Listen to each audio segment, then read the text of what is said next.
Summer Baldwin, born in 1976 in Washington, was renowned for her kind and vibrant personality. As a bright student with many friends, she aspired to pursue an acting career. Following high school, Summer enrolled in community college but struggled with her studies. Seeking a change of environment and new opportunities, she moved to Texas with her friends, supported by her parents who hoped she could start anew. However, it is uncertain when Summer's life started to decline. She struggled with addiction to alcohol and illicit drugs, but unfortunately did not reach out to her family for support. As her addiction worsened, she lost her job and began associating with people who had a history of crime. Her dreams of becoming an actress were shattered, and she was eventually forced to work as an escort to make ends meet. Summer's parents remained oblivious to their daughter's struggles, believing she was living a successful life. The information provided about Summer's friends was limited. However, a significant detail emerged. A few months before her death, Summer had been a key witness in a major federal counterfeiting case. This revelation suggested that her murder might have been a contract killing by a criminal gang, drawing the attention of the FBI and putting the investigation under intense scrutiny. The investigation led to the first suspects. Rebecca, Summer's best friend, was called in for questioning by the police. She provided insight into Summer's occupation and mentioned several of her boyfriends, one of whom had a history of aggressive behavior, including physical abuse and persistent stalking after their breakup. This man became the initial suspect in the case. Summer's ex-boyfriend was detained and brought to the station on the same day. However, he vehemently denied any involvement in the case and appeared genuinely surprised and distraught upon learning of Summer's death. Furthermore, he had a solid alibi for the night before the tragedy, having been involved in a drunken brawl at a bar and spending the night in a cell with another individual. As a result, the police were forced to release the first and, at the time, only suspect. Another friend and colleague of Summer named Marguerite provided crucial information to the investigation. Marguerite reported that she saw Summer on the evening of September 11th at a convenience store parking lot. They had a brief conversation. Marguerite recalled that a red van pulled into the parking lot, and a young, physically fit Latino man got out to enter the store, likely to make a purchase. While he was inside, Summer exited the van from the passenger side to greet Marguerite. Summer mentioned that the man was a client she had met for the second time in recent days. After the man returned to the van, he got behind the wheel, and Summer quickly re-entered the vehicle. Marguerite didn't notice which direction the van took when it left, nor did she know where Summer and the man were headed. She noted that she had never seen the man before and thought he was not from the area. Her description of him was limited due to the darkness, but she remembered that he had very short hair, similar to a military style. On September 13, 2005, a sanitation worker discovered a suspicious suitcase in a landfill in Lubbock City, Texas, USA.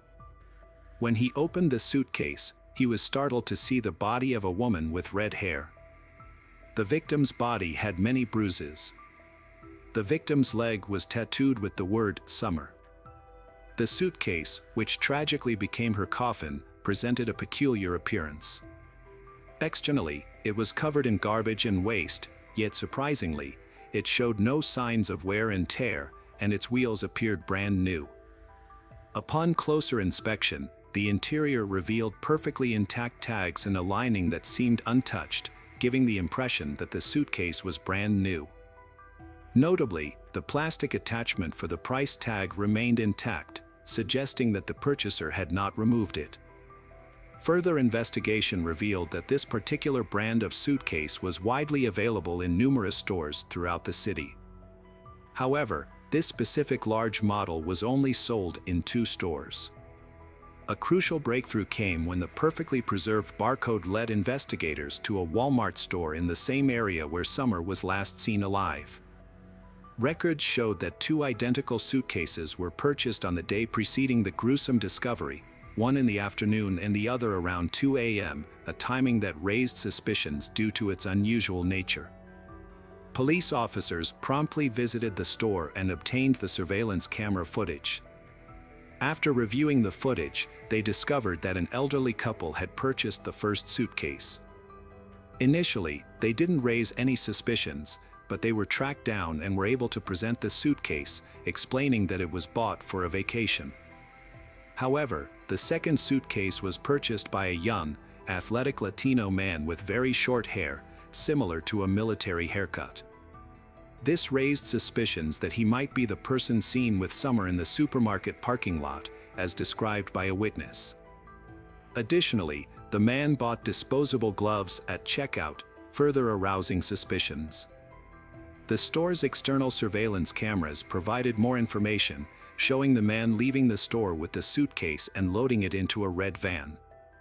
With too many coincidences, the police believed they had identified the suspect and now needed to confirm his identity, locate him, and bring him in for questioning. The man took extreme precautions to avoid detection, using cash instead of a credit card to prevent leaving a digital trail. However, he overlooked the parking lot surveillance cameras, which clearly captured his vehicle's license plate number. The police quickly tracked the vehicle to a rental car company and identified the renter as Rosendo Rodriguez, a reservist in the U.S. Marine Corps. Rosendo had a clean record and was in town for a brief training stint with his unit. Initially, it was difficult for the police to locate Rosendo, as he wasn't staying at the same hotel as his unit.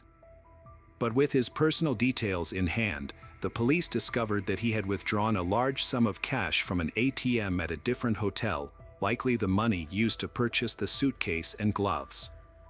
Further investigation revealed that Rosendo had checked into this hotel under the name Thomas Rosendo, matching his physical description, on September 11th. It appeared that Rosendo had used an alias for unknown reasons. The investigation got a lucky break. Although Rosendo had already checked out of his hotel room, it hadn't been cleaned yet, and it contained crucial evidence. The carpet, bed, and walls had brown stains and splatters that looked like dried blood. A tag from a new suitcase was found near the bed. The trash had used contraceptives and disposable gloves in it. Forensic analysis confirmed the dried blood belonged to Summer. DNA on the contraceptives and gloves matched both Summer and Rosendo. This proved they had found the killer. However, Rosendo had already left the city by then. With this information, it was easy to track him down. Rosendo Rodriguez was born on March 26, 1980, in Wichita Falls, Texas. He came from a low-income family of Mexican immigrants and had a difficult childhood. His father, who struggled with alcoholism, was abusive to his wife and children. As a result, Rosendo was exposed to violence from an early age. He was aggressive and frequently got into fights at school. However, as he matured, he learned to manage his anger. After finishing high school, Rosendo attended Texas Tech University. He lived on his own and worked various jobs, including at a pizzeria and as an office clerk. Eventually, he decided to join the U.S. Marine Corps. His colleagues in the military described him as calm, disciplined, and reliable. They also saw him as a good friend who was always willing to help. Rosendo was well-educated and physically attractive, making him popular with women. On September 15th, Rosendo was arrested at his home in San Antonio. When the police arrived, he remained calm and seemed unaware of the seriousness of the situation. During the search, the police found a striped shirt and shorts that matched the outfit he wore when buying a suitcase. This was caught on surveillance footage. The police also seized his laptop and mobile phone. Initially, Rosendo refused to speak and denied any involvement in Summer Baldwin's murder for several weeks. However, faced with overwhelming evidence against him, he began to provide statements on the advice of his attorney. In these statements, he shared his own account of events, which notably diverged from the reconstruction put together by forensic experts. Rosendo initially stayed at a different hotel than his fellow servicemen due to a booking mistake. Although he realized the error after checking in, he chose not to relocate since the military leadership deemed it unnecessary. However, he failed to explain why he used a different name to register at the hotel on September 10th. That evening, Rosendo rented a van to get around the city more easily. He claimed to have met Summer Baldwin by coincidence. According to his account, he spotted a blonde woman sitting on a roadside bench, covering her face with her hands and seemingly crying. Concerned, he pulled over to check on her and see if she needed assistance. They started talking, and after she calmed down, they went to his hotel room, where they chatted, had a few drinks, but did not engage in any intimate activities. The next morning, Rosendo drove Summer home. They made plans to meet again in the evening. At around 9 p.m., he picked her up from the same location and they went to a supermarket. There, Summer ran into her friend Marjorie. Afterward, they returned to the hotel. According to Rosendo, he and Summer engaged in consensual intimacy at the hotel. However, the situation took a turn when Summer allegedly became aggressive and demanded money. This caught Rosendo off guard, as he claimed he was unaware that Summer was a sex worker. When he refused to pay, Summer reportedly pulled out a knife and threatened him. Rosendo managed to disarm her and punched her in the face, causing her nose to bleed. He claimed that he was acting in self-defense and did not intend to harm her. Shortly after, Summer collapsed onto the bed and began convulsing, foaming at the mouth. Rosendo stated that he attempted to help her but was hesitant to perform mouth-to-mouth resuscitation due to the blood and foam on her face. After a minute, Summer stopped breathing. Realizing Summer was dead, Rosendo panicked. He went to a nearby store, purchased a suitcase and gloves, and returned to the hotel. He then placed Summer's body in the suitcase and disposed of it in a dumpster, knowing it would be taken to the landfill the next morning. Afterward, he checked out of the hotel, returned the rental car, and drove back to San Antonio, pretending as though nothing had happened. Inconsistencies in the suspect's story raised suspicions among investigators. Rosendo Rodriguez's lies were evident due to numerous discrepancies in his account. One inconsistency arose when Marjorie, who met Summer in the parking lot on the night of the crime, stated that Summer mentioned the man was a client she had previously met for a paid encounter. However, Rosendo claimed their interaction was consensual, which contradicts evidence on Summer's body indicating she was taken advantage of. It is possible their initial encounter was consensual, leading Summer to agree to meet him again. Rosendo also claimed he only hit Summer once to calm her down, and she died from a seizure. But the autopsy revealed around 30 fresh bruises on Baldwin's head and body, as well as several stab wounds. Furthermore, evidence indicates she was alive when he packed her into the suitcase, which contradicts his claim that she was already dead. A search of Rosendo's laptop revealed a disturbing information in the days leading up to his arrest. He had been actively searching for information about Summer, including whether she was being searched for and if her body had been found in a landfill. Rosendo also frequently searched for information on Joanna Catherine Rogers, a 16-year-old girl from Lubbock who had gone missing a year and a half prior. Rosendo agreed to a plea deal that included a reduced sentence and no death penalty in exchange for explaining what happened to Joanna. He said he met Joanna, a high school student, in late April 2004. After a few meetings, they went to his hotel room on May 4th, where they got into an argument over money and potential rape allegations. The argument escalated, and Rosendo panicked, covering Joanna's mouth to quiet her, which unintentionally led to her death. In a desperate attempt to dispose of the body, Rosendo put it in his suitcase and threw it into a dumpster. This was the same method he used a year and a half later to dispose of Summer's body. Initially, Rosendo admitted to these events but later claimed his confession was false and that he had been coerced into making it. The police realized they needed to find Joanna's body to build a stronger case, so they launched a massive search of the city dump. Over a year later, they made a miraculous discovery: a suitcase containing Joanna's remains, despite severe decomposition. DNA testing confirmed the identity of the remains. This new evidence allowed authorities to charge Rosendo as a serial offender with a consistent modus operandi, committing similar heinous crimes.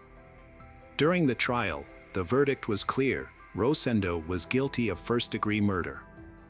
The court decided on the death penalty, largely due to the fact that Summer Baldwin was 3 months pregnant when she was murdered. This aggravating factor was a key consideration in the sentencing. Rosendo was sentenced to death by lethal injection. Despite the overwhelming evidence, Rosendo and his lawyers filed multiple appeals, claiming errors and misconduct by investigators. However, all appeals were rejected. While on death row, Rosendo maintained a blog on criminal justice and policy issues. On March 27, 2018, Rosendo Rodriguez was executed for his crimes at Huntsville Prison in Texas, one day after his 38th birthday. This marked the 4th execution in Texas and the 7th in the United States that year, nearly a decade after his conviction. Hello friends, welcome to our channel. Today we're going to take a look at another horrible case with you, the case of Graciela Graciela. Graciela Graciela was born on October 6, 19, in Mexico, to a working-class family who sought a better future for their children. To achieve this, her parents made the decision to immigrate to the United States, ultimately settling in Hermiston, Oregon. As Graciela was very young at the time of the move, she has no recollection of the challenges associated with relocating. Upon reaching school age, Graciela attended Umatilla High School, an institution that predominantly served students from low-income backgrounds.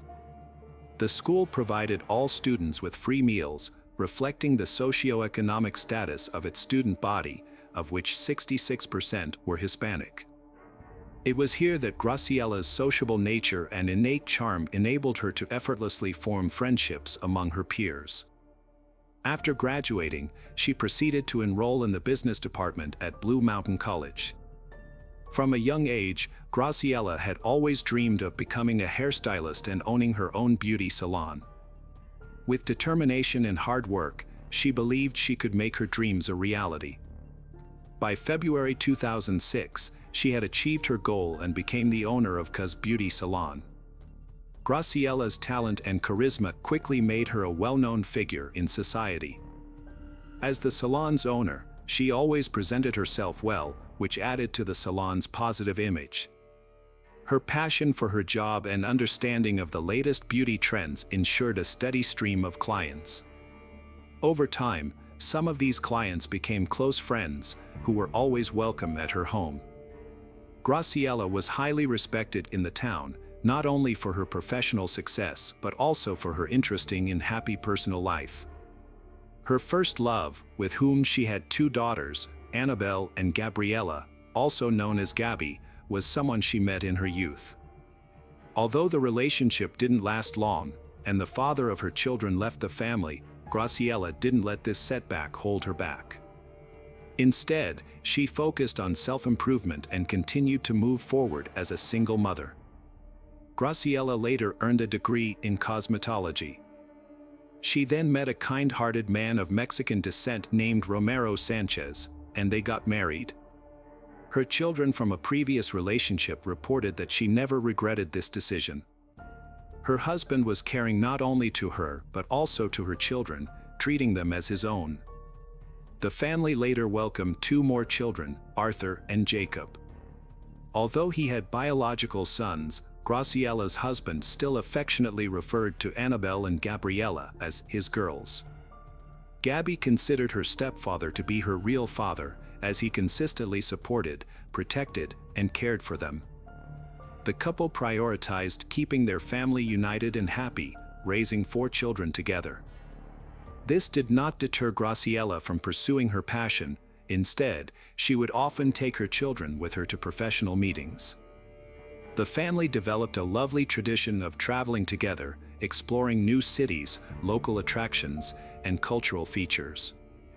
They also prioritized staying connected to their roots, frequently visiting Mexico and enjoying quality time together. Everyone made a genuine effort to make each other happy. However, after 17 years of marriage, the couple decided to separate. Graciela and her ex-husband chose not to burden each other with their dwindling feelings, opting to preserve the respectful relationship they had built over the years. Even after the divorce, they maintained a warm and strong connection. The father remained involved in the children's lives, regularly seeing them and sharing custody of their youngest son with Graciela. The other children were grown and lived on their own, but they remained close to their parents. They would get together to celebrate holidays and often sought each other's advice. Graciela handled her divorce well, remaining optimistic and confident, thanks in part to her ex-husband's kind and understanding behavior during this challenging time. On November 9, 2019, Romero made an unexpected visit to Annabelle, Graciela's eldest daughter. Annabelle was surprised to see her mother's new husband show up unexpectedly. Romero told Annabelle that Graciela had disappeared. According to Romero, he and Graciela had met with Jacob the previous night. Afterward, Romero returned home and went to bed beside Graciela, who was already asleep. However, when he woke up in the morning, Graciela was gone. He searched the house but couldn't find her. Romero tried to contact Graciela by calling and texting her, but she didn't respond. He went to Annabelle's place hoping she might have some information about Graciela's disappearance. Annabelle, however, had no idea where her mother was. She was shocked not only by the news of her mother's disappearance but also by Romero's reaction. He was in tears and seemed genuinely upset. Annabelle found this odd because Romero had never shown any strong emotions around them before, only indifference. Romero mentioned that Graciela had been acting strangely and might have found someone else. He admitted she might have needed a break from their relationship and wasn't sure if she was truly happy with him.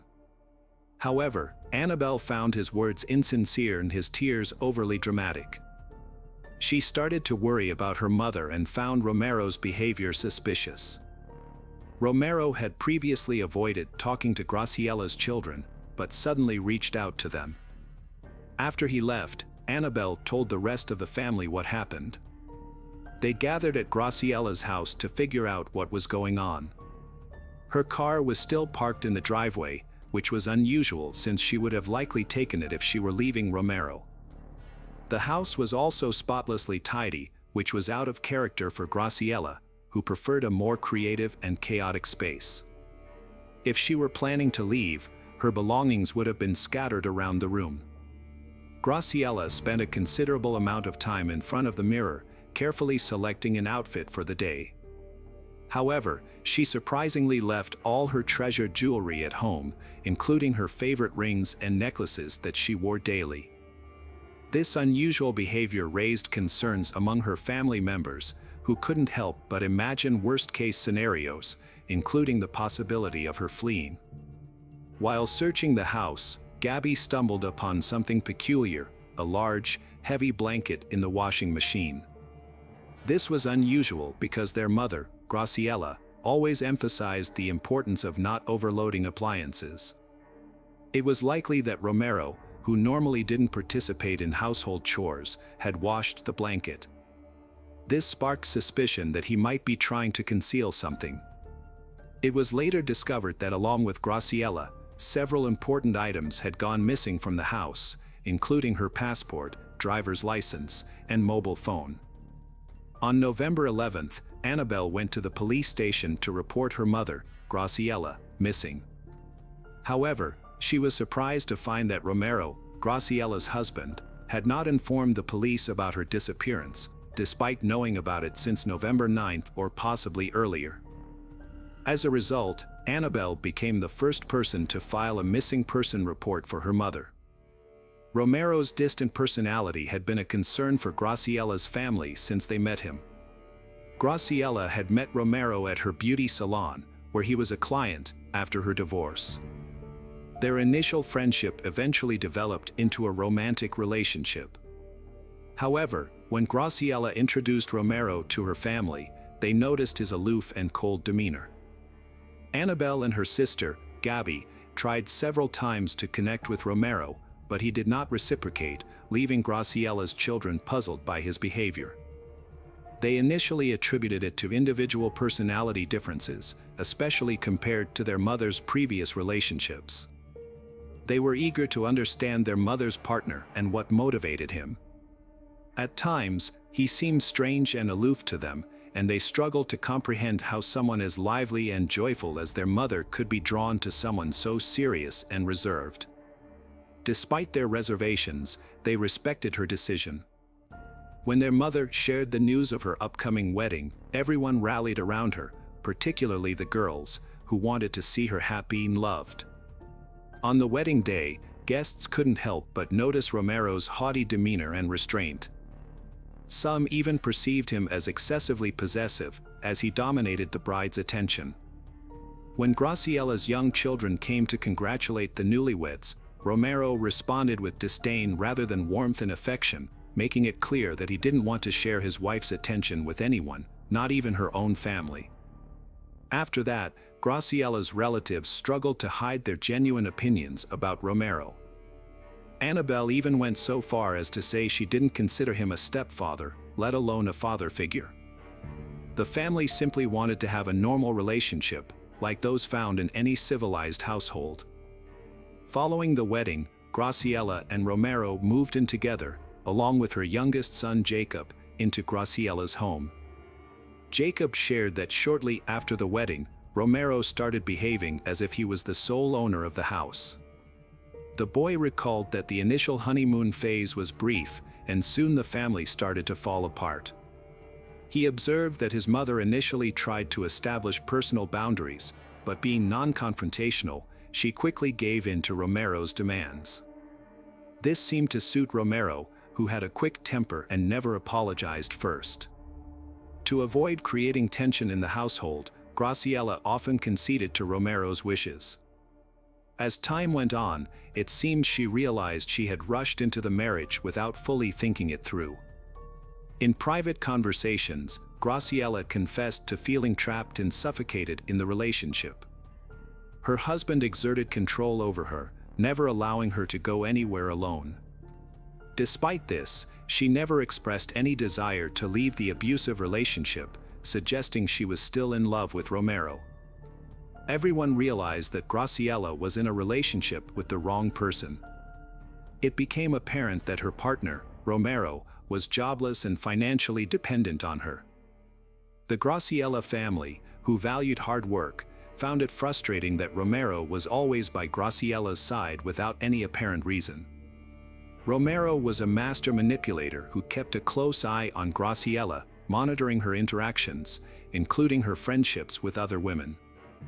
He would either prevent her from going out or show up unexpectedly, as if checking on her loyalty. His extreme jealousy was suffocating. Graciella felt embarrassed by his behavior, which led her to isolate herself socially, only interacting with her family. This had a negative impact on her professional life, as her job required frequent client meetings and attending industry events. Those close to Graciella noticed a significant change in her demeanor. She looked sad, worn out, and had lost her usual cheerfulness. It was clear that she was unhappy. Even her children observed the changes in her mood and appearance, as well as her loss of independence. They discussed their concerns among themselves and concluded that, although they didn't like Romero, he was Graciella's choice, and they had to respect her decisions. Other relatives shared the family's distrust of Romero. However, no one knew how to intervene or offer support. The couple's issues were serious enough to require professional help. Gabby had once suggested this to her mother, but Graciela insisted on handling her personal life independently. In 2018, Graciela suddenly announced that she would relocate her beauty salon to her home, citing convenience. Her family was skeptical, as she had never mentioned this plan before, despite running the salon for 12 years. Some clients noted that Romero often hung around the salon, creating tension and disrupting the usually warm atmosphere. While some thought Graciela made the move to solve a problem, others suspected that her jealous husband was behind the decision. Despite the initial doubts, Graciela remained enthusiastic about the change, saying it allowed her to spend more time with Jacob and Romero. By the end of 2018, she and her husband were remodeling a room for the salon, but the project took longer than expected and wasn't completed until May 2019. Although the salon was closed temporarily, Graciela's reputation remained intact, and rumors of the studio's reopening attracted a long queue of clients, including new ones, months in advance. Graciela was thrilled with her professional success but became increasingly private about her personal life. Return to the moment before of Graciela's disappearance. Another incident raised concerns about Graciela's safety. She asked her daughter Gabby to pick her up, which was unusual. But she claimed everything was fine and said she was just having a disagreement with her husband.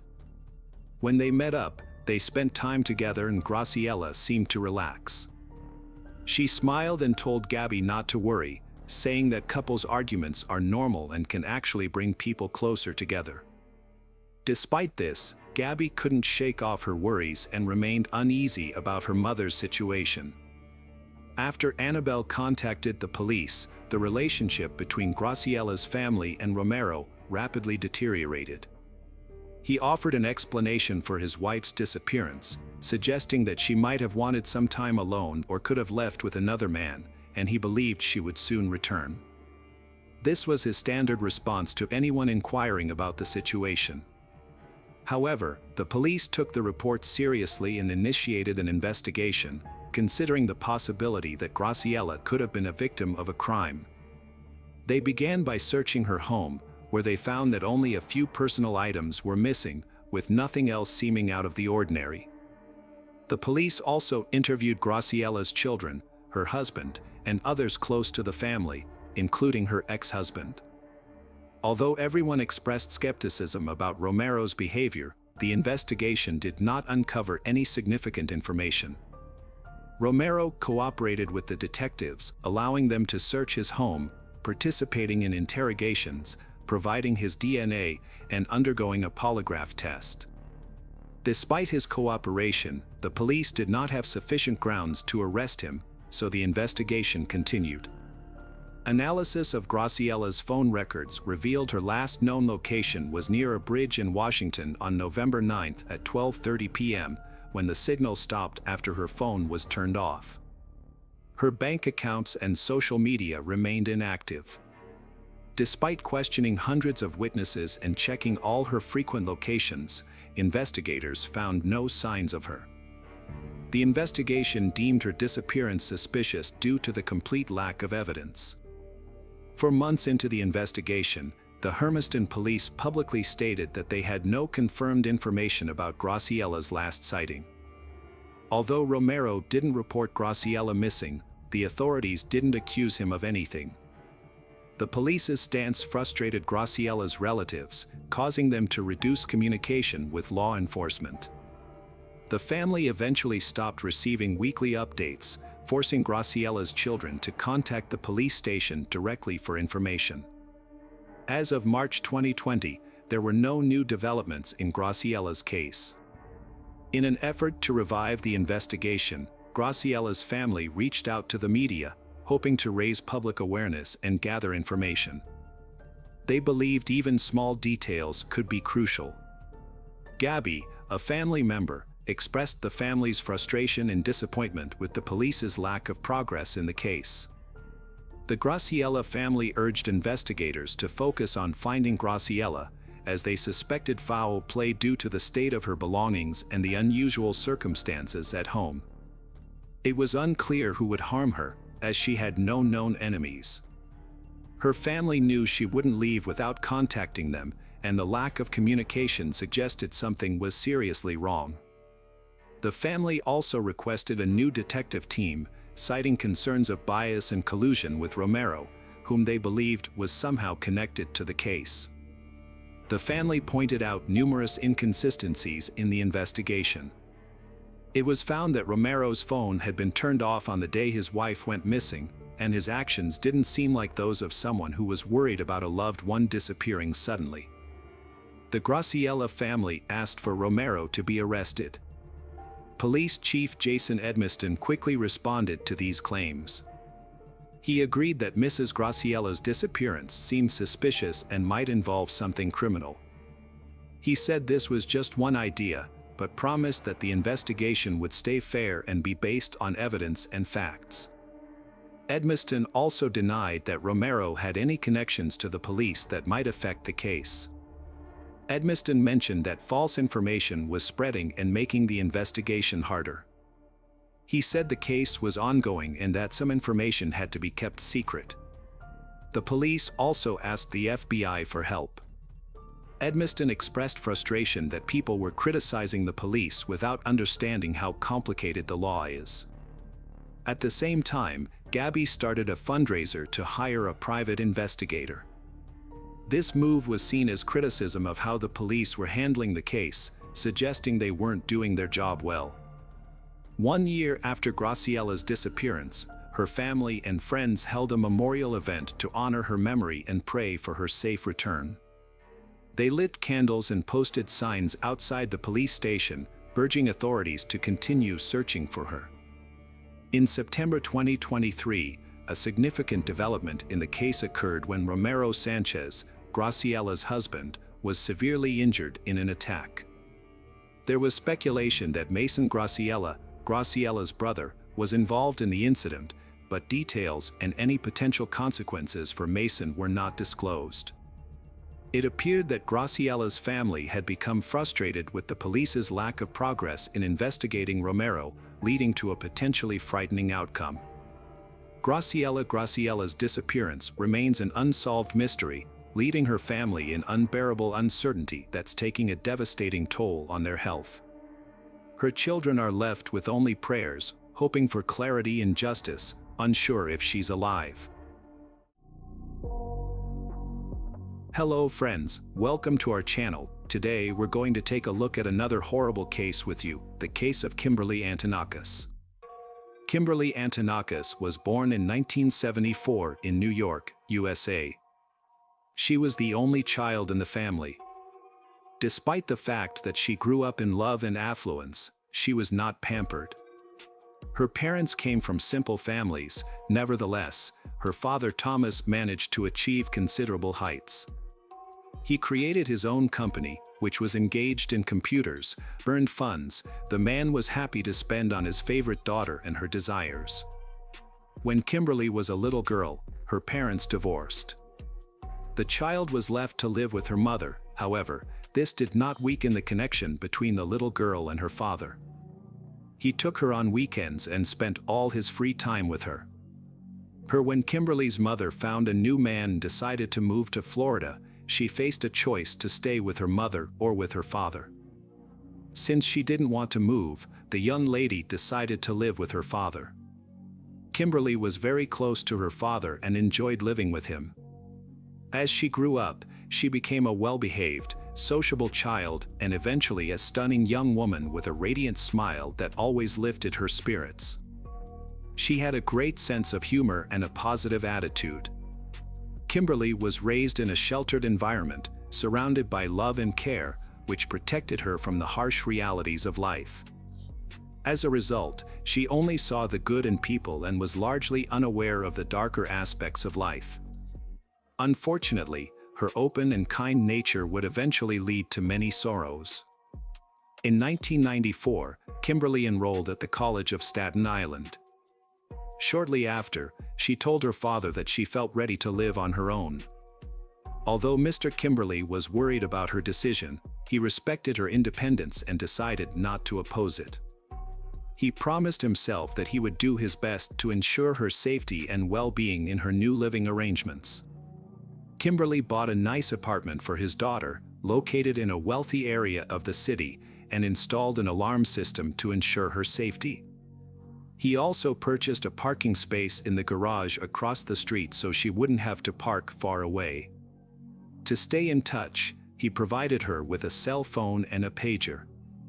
Kimberly did everything in his power to ensure his daughter's well-being.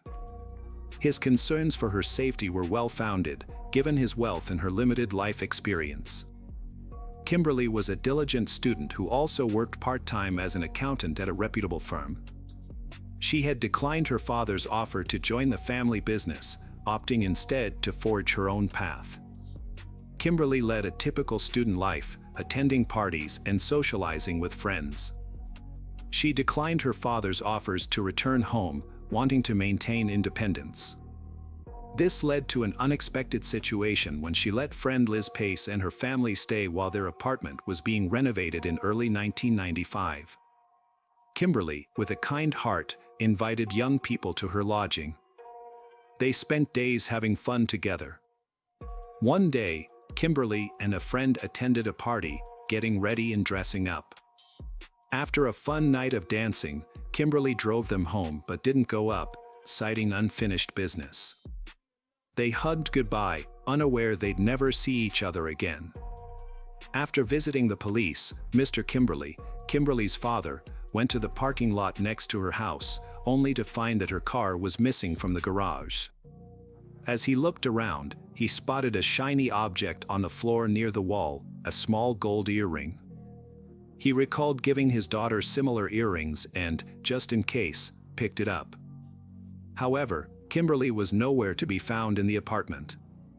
Instead, he met her guests, including a friend, her boyfriend Joshua Torres, and their 2-year-old child. Although Kimberly was aware of Kimberly's decision, he didn't agree with it. The tenants were worried about the hostess's absence and Joshua offered to help find her. He said he was looking for Kimberly and would assist later. Kimberly returned to the police station, explaining that his daughter had been in an accident, but the officers remained unconvinced. Kimberly decided to speak with Liz Pace, the last person to see Kimberly, and showed her the jewelry he had found. Liz Pace confirmed that she had seen Kimberly wearing those earrings on the night she disappeared.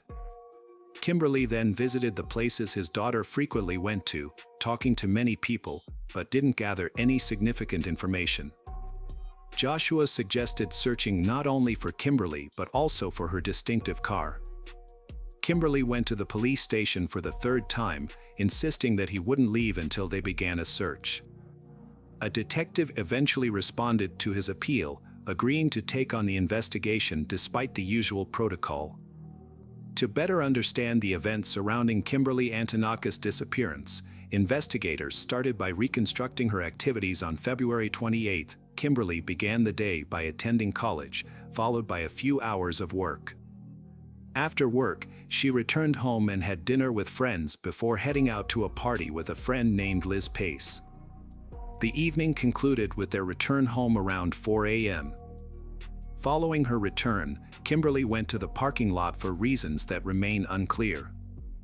Both her apartment and garage were thoroughly searched, but no signs of struggle or foreign fingerprints were found.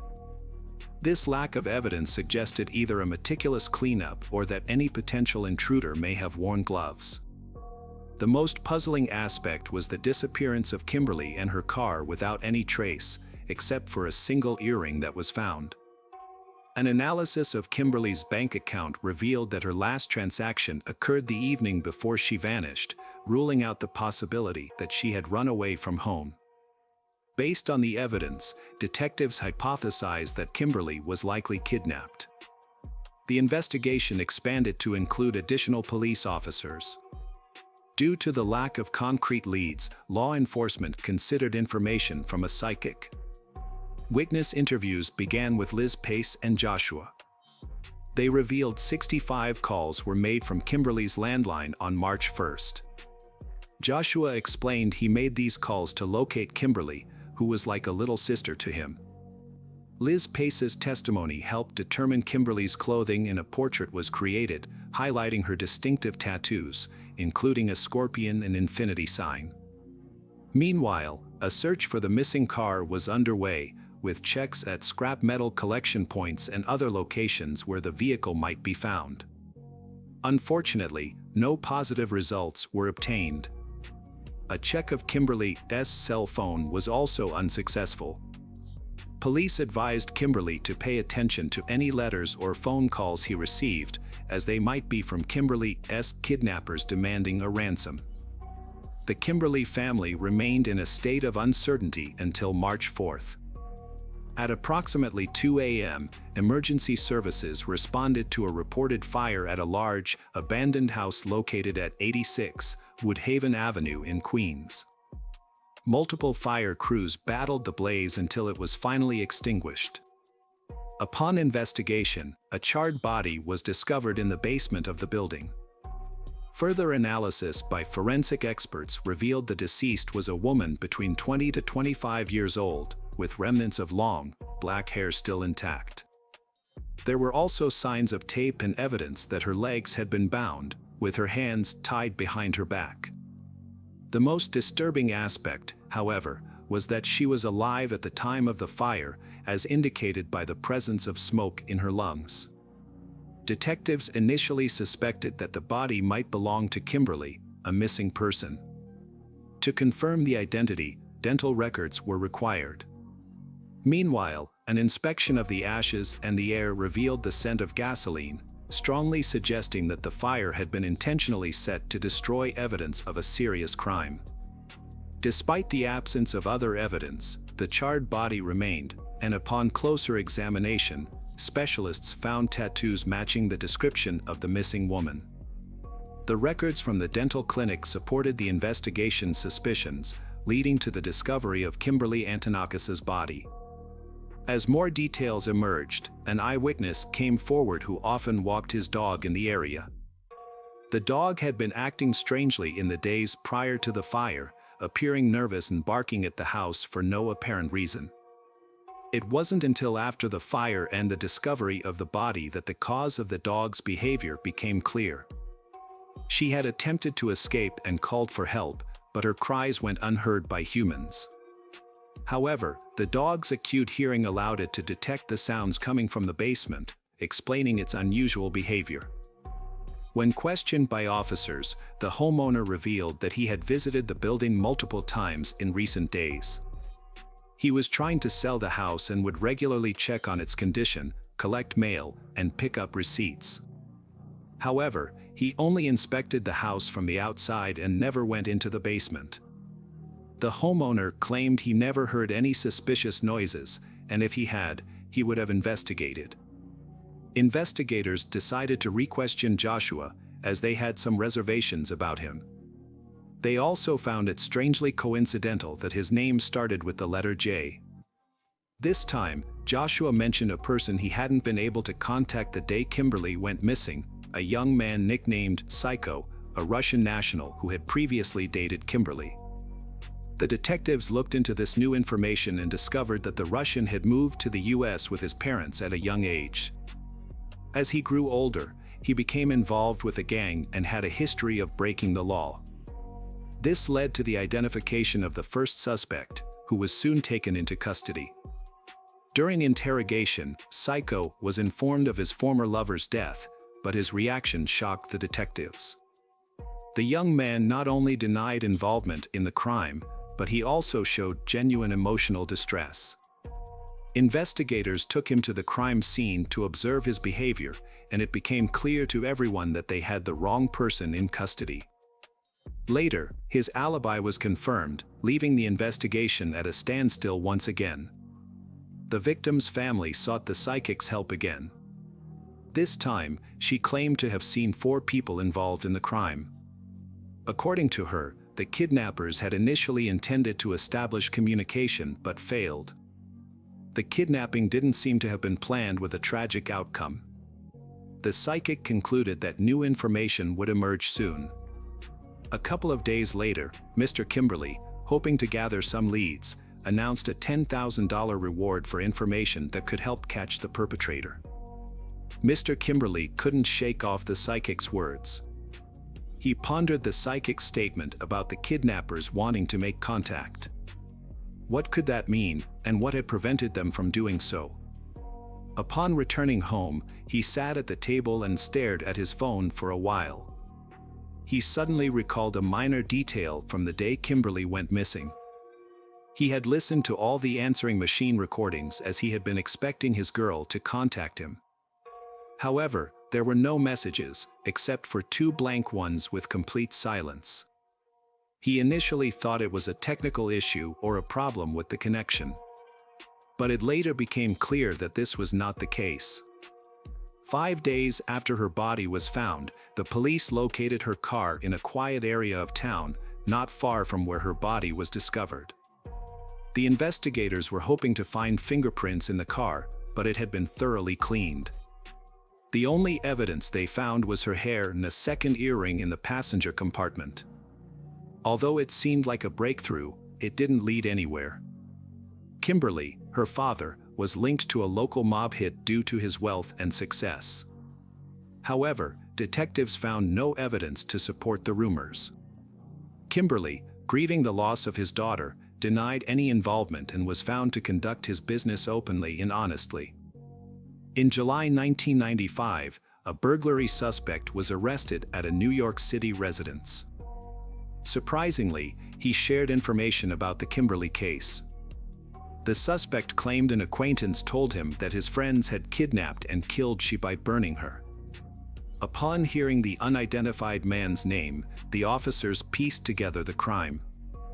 The man in question was Joshua Torres, Kimberly's roommate who had participated in the search for her. Detectives took a closer look at the young man, calling him in for further questioning. Although he denied any involvement in the crime, a lengthy conversation revealed a potentially incriminating statement. He mentioned that if he were the kidnapper, he would have fed the victim Kimberly. This statement raised suspicions since there had been no public mention of the victim's hunger, thirst, or cold, and not even her father was aware of these details. To strengthen their case, investigators examined the suspect's past, finding a criminal record and a pattern of obsessive behavior. He was jobless and financially dependent on his roommate, caring for her child, which gave him unmonitored time to plan the crime. Knowing Kimberly's daily routine allowed him to abduct her and hide her in a vacant house. It was unclear why no ransom demands were made. Analyzing the suspect's calls revealed he lied about contacting Kimberly's acquaintances. The dialed numbers belonged to random individuals with no connection to Kimberly. Suspicious messages on his pager further implicated the suspect, Joshua. He had long been a suspect in the eyes of detectives, and they finally gathered enough evidence to arrest him. During the interrogation, they informed him that Kimberly's ex-boyfriend was no longer considered a suspect. Pressed for more information, Torres revealed that he suspected his friends of being responsible for her murder. Torres claimed that he thought his friends only intended to kidnap Kimberly for ransom and then release her unharmed. He admitted to being an accessory to the kidnapping but maintained that he did not think his friends would resort to violence. According to Torres, the plan was to demand a ransom and then let Kimberly go, but things did not go as planned. The kidnappers became frustrated when their ransom demands were met with silence from Mr. Kimberly. Unbeknownst to them, their calls had been answered by Kimberly's father, and a ransom message had even been recorded. However, due to a technical issue, the recording was not saved on the answering machine. The kidnappers, feeling ignored and angered by the lack of response, decided to wait and see how events would unfold. It turns out the group feared public attention, and the psychics claim that the suspect's name began with the letter J. This information was published and broadcast on TV, creating a cycle of events. Joshua was released on bail after speaking with the police, but then disappeared. Around the same time, Jose was shot while walking with his wife. Jose's wife later told investigators that her husband didn't trust Joshua and had been gathering evidence against him. She claimed Jose felt guilty about kidnapping Kimberly but not about the house fire. He wanted to confess to the police, just as he had to her. The pager messages and suspect statements helped investigators piece together the kidnapping and crime details. 4 men were involved: Joshua, Julio Negrin, Jose Negrin, and Nicholas Brett, also known as Jay. Notably, Julio had previously dated Kimberly and proposed, but she rejected him. The group was united by friendship and a shared criminal past. However, their actions were far surpassed by the horrific treatment of she at the hands of the guys. Nicholas had recently been released on bail, thanks to his mother's intervention, and had received a lenient fine for a crime that could have resulted in a prison sentence of over a year. Joshua had a history of serious offenses, including child abduction, violence against a minor, and illegal possession of weapons, despite his young age. Nevertheless, he too had received an inappropriately light sentence for his crimes. It was evident that Joshua was the ringleader, responsible for coordinating the group's actions. After Kimberly left the party, the men seized her in the parking lot, having apparently been stalking her and waiting for the ideal moment to strike when she was alone. A gun was used to intimidate Kimberly. When she resisted, the perpetrators tied her hands and covered her mouth, eyes, and ears with duct tape. They then put her in the trunk of a car and drove her to an abandoned house, where she was taken to the basement and tied to a chair. To prevent her from making noise, they removed her shoes. The kidnappers told Kimberly that her father owed them money and that she would be released once he paid the debt. Julio was tasked with caring for Kimberly, bringing her food and water twice a day, and keeping her warm. However, fearing the consequences, Julio abandoned the house, leaving Kimberly without food, water, or warmth for 3 days. Once Julio left, the kidnappers informed Joshua, who made an audio recording demanding a ransom of $775,000. Then, the kidnapper called Kimberly's father, leaving 2 empty messages. The kidnappers waited for a response, genuinely confused as to why Kimberly's father didn't contact them. Meanwhile, Kimberly, left unattended, suffered from dehydration, passing out multiple times, yet continued to fight for her life. The kidnappers grew angry and fearful of being caught due to the lack of ransom payment, so they decided to release Kimberly. Upon entering the basement, they found her unconscious and assumed she was dead. To eliminate evidence in the hostage, they planned to get rid of her. During the investigation, officers learned from Liz Pace that Joshua used his roommate as an alibi, directing his accomplices while staying at home with his child. Liz Pace initially claimed she was unaware of Joshua's involvement in Kimberly's kidnapping. However, at the trial, she testified against him. She stated that after being interrogated, Joshua approached her and confessed to all his crimes. However, he then turned violent, physically assaulting her, silencing her, and issuing death threats before fleeing.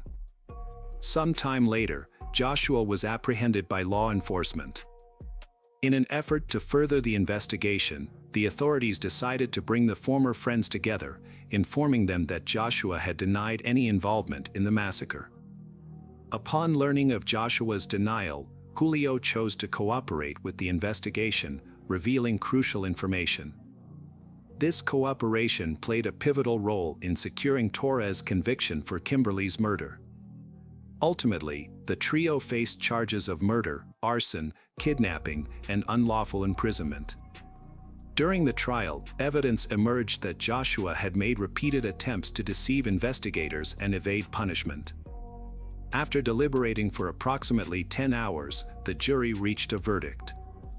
Joshua Torres was sentenced to 58 years in prison. Nicholas Brett received the same sentence as the others. Julio Negrin was found guilty of being an accessory after the fact and was sentenced to 2 to 6 years in prison. Tomas Kimberly, the victim's family member, was satisfied with the court's verdict and did not want the perpetrators to receive the death penalty. In his opinion, the death penalty would have been too lenient a punishment. Nicholas Brett was repeatedly abused and assaulted in prison and died of AIDS after serving 2 years. Julio Negrin was released after serving his 2-year sentence. Joshua will not be eligible for release until 2053 at the earliest. Tragically, sadly, Kimberly's father, Kimberly, passed away from cancer in 2005. His family believes that the stress and grief caused by his daughter's death contributed to his illness. The life of Kimberly Antonakis, a beautiful young girl, was cut short in a shocking and devastating manner. As you begin to explore the Leslie Palacio case, it is impossible not to feel bewildered and disappointed that justice has not yet been served. The killer remains at large, even though the police have all the evidence and his identity is known to them. Today's story underscores the difficulty of investigating crimes when suspects find themselves outside the jurisdiction, and victims can only hope that the perpetrators will be found and brought to justice. The morning of the 29th brought anxiety to the home of Rosalia Palacio, mother of 5 lovely daughters. Her eldest daughter, Kayla, came down to the kitchen and reported that the bed in Leslie's room was untouched. Her belongings were gone, and she clearly hadn't spent the night at home. One of the sisters joked that it must have been a pretty fun night at the club, and Leslie had probably stayed the night at Eric's. In fact, everyone became alarmed, since Leslie had never done this before. Over breakfast, Kayla kept glancing at her phone, expecting a waking Leslie to be about to text. Time passed, but still no word from Leslie. By noon, it stopped seeming normal. By late afternoon, Rosalia decided to go to Eric's house on her own and find out where her daughter had disappeared to. When the Palacio family members drove up to the house, they saw Eric's mother and his sister actively removing pieces of furniture and miscellaneous items from the house. Obviously, taking furniture out of the house is quite normal, but the situation itself and Mrs. Ibarra's crying face caused a very strange feeling for Rosalia. Something was not right here. When asked where Leslie was and why Eric's phone was unavailable, Eric's mother and sister pretended that they didn't even know that the couple had spent the evening together. Rosalia once again clarified whether Leslie had slept over at their house that night, because she knew from her daughter's messages that she was going to Eric's house. After receiving a negative response, Leslie's family realized the seriousness of what was happening. Fears became reality, and the family immediately took action. The older sister, realizing that Leslie could not have disappeared so easily, began calling local hospitals and searching the internet for reports of accidents in the last 24 hours. However, the search was unsuccessful, as were attempts to contact Eric. He had either turned off his phone or the phone was dead, as Kayla couldn't even hear the voicemail. Rosalia had no choice but to call the police. The next day, August 30th, Leslie was officially reported missing. The move was the first in an intense fight for justice. Leslie Palacio was born on May 5, 1998, in Las Vegas, Nevada, USA. Her short but full life was full of love and caring for her family. Always open and friendly girl became a source of joy in any company, as she valued everyone she met in her life and was reciprocated. Leslie dreamed of connecting her life with medicine. After graduating from high school, she entered the Las Vegas Medical College. In 2020, she was already confidently moving towards her dream of becoming a phlebotomist and worked part-time as a lab technician, combining theoretical knowledge with practical skills. Leslie proved herself to be a talented student. Her academic achievements were admirable. She was able to easily assimilate new material and always strive to deepen her knowledge. That is why the girl decided to work part-time as a laboratory assistant.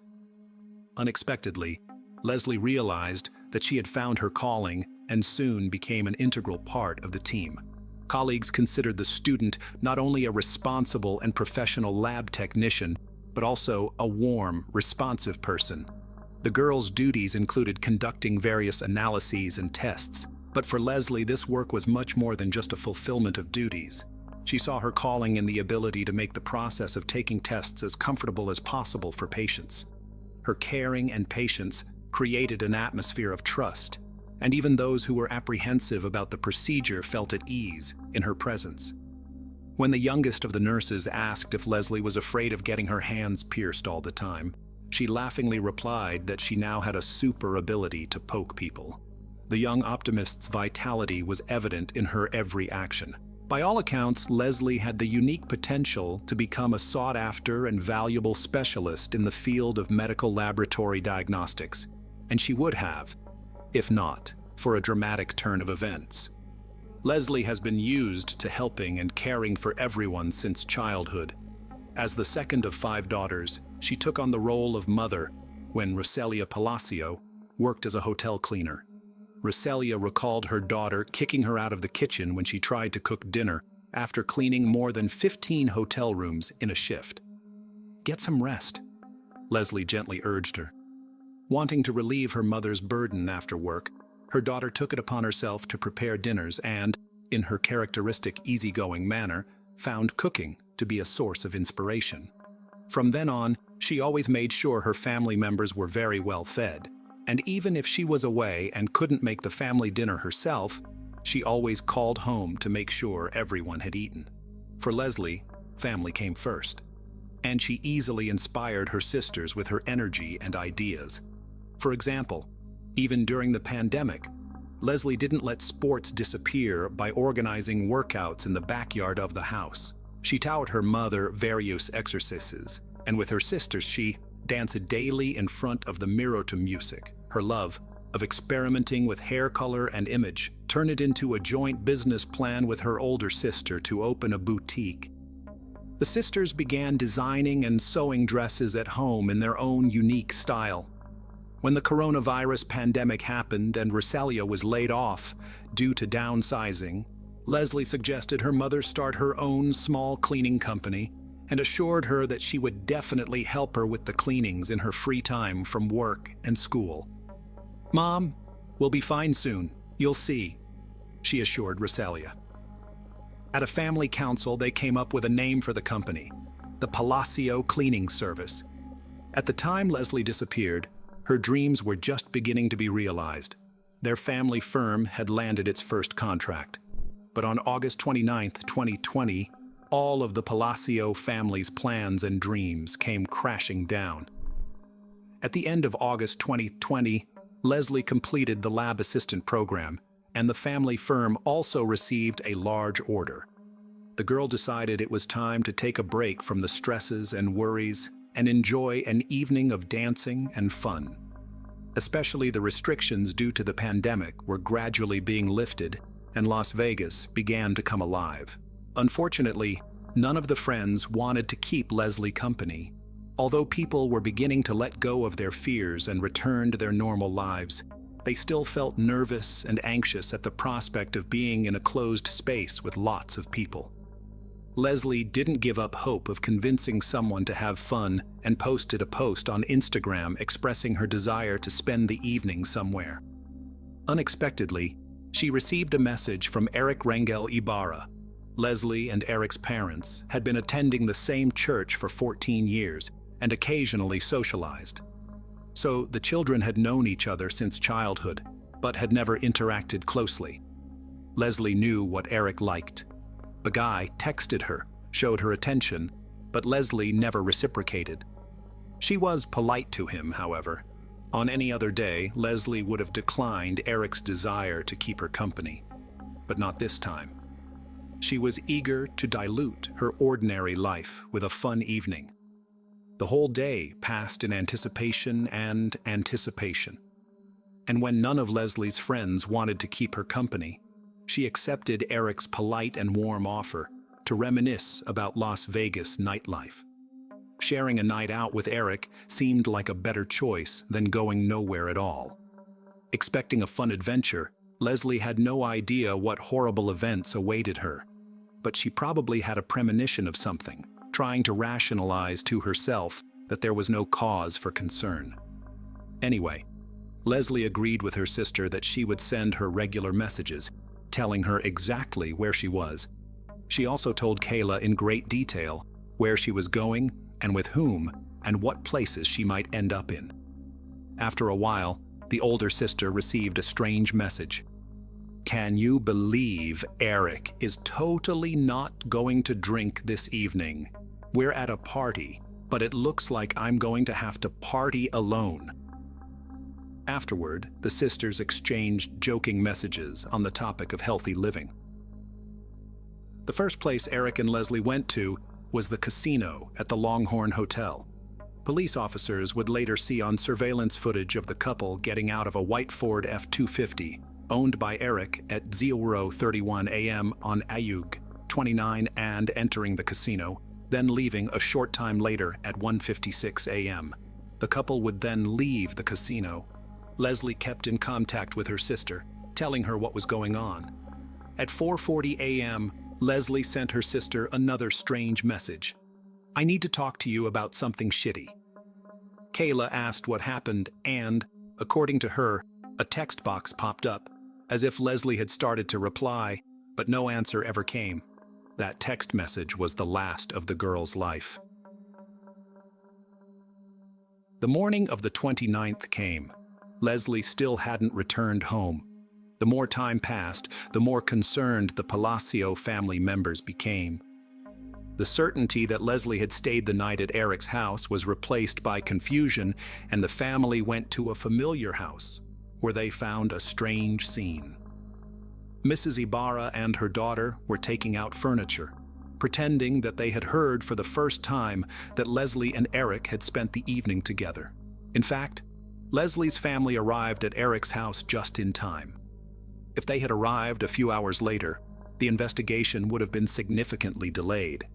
The police found traces of blood in the house, a mess in the bedroom, which suggests that Eric's mother and his sister spent the whole day, strangely enough, not to clean up the traces of the crime, but to pack things, down to the pieces of furniture. The family was clearly not going on a picnic, but planning a long-term and thorough absence. Most likely, they had arranged to reunite with Eric and his father, Jose, in Mexico, where the two had traveled in order to escape justice. Upon seeing the Palacio family, Mrs. Ibarra probably realized that the chance to leave was gone, leaving evidence in the house that no one would take the time to clean up. Panicked, mother and daughter began to simply deny knowing about Leslie and Eric's evening together. It was this behavior that led to the suspicion that something irreparable had happened. Fortunately, the Las Vegas police took immediate action and sent out a billing inquiry intending to track Leslie's movements since the previous night. But unfortunately, it takes some time to get that data, while the Palacios couldn't sit back and wait. The family started a campaign to spread the word about Leslie's disappearance. People responded and began actively sharing the information on social media. No one expected that there would be so many people who cared. Eric's mom especially didn't expect it. Detectives kept asking more and more questions, and on August 31st, Mrs. Ibarra went to the police station and filed a missing persons report for her husband and son. Mrs. Ibarra told police that her son, Eric, left home late in the evening on August 28th. And when he returned the next morning, he was acting strangely. She saw him walk out the door and never returned. The police noticed a strange circumstance. Not only was Leslie missing, but Eric was also missing, as well as his father. Based on this, an investigation into the triple disappearance began, with the Las Vegas police involved. Detectives turned to the residents of the neighborhood with the hope of finding surveillance cameras that recorded something important. Luck smiled. It was discovered that just across the street from Jose Ibarra's home, there were surveillance cameras. In addition to the CCTV footage, police obtained billing data that allowed them to track Leslie's movements in the early morning hours of the 29th. Detectives found that the couple went to the casino and afterward to a grill bar, which they reached around 02:15 a.m. Accidentally or not, Leslie's cell phone was left at the bar, and the records show that Leslie left the establishment around 5:50 a.m., which is quite early in the morning. At 06:05 a.m., neighborhood cameras captured Eric's car pulling up to the family home. The nature of his assistance to Leslie in getting out of the car and on the way to the house clearly indicated that the girl was heavily intoxicated. At 07:25 a.m., Eric and his father, Jose, are seen carrying Leslie's body out of the house, wrapped in a sheet, and placing it in the trunk of the car. Eric then drives away while Jose hoses down the driveway to their house. These actions clearly indicated that Eric and Jose were not missing, but were fugitives from justice. After police saw the footage, a search warrant was obtained for Ibarra's home. As a result, detectives uncovered a lot of additional evidence showing that Leslie had not left the house voluntarily. The house had been cleaned with cleaning products in an unsuccessful attempt. Latex gloves and trash bags were also found. But the most important piece of evidence was the discovery in Eric's room. Traces of blood were found on the floor and on Eric's bed, an obvious sign of assault. And without DNA testing, it was clear to investigators that the blood belonged to Leslie. From that point on, Leslie Palacio was no longer missing, and investigators focused their efforts on finding her body. Eric and Jose were reported missing.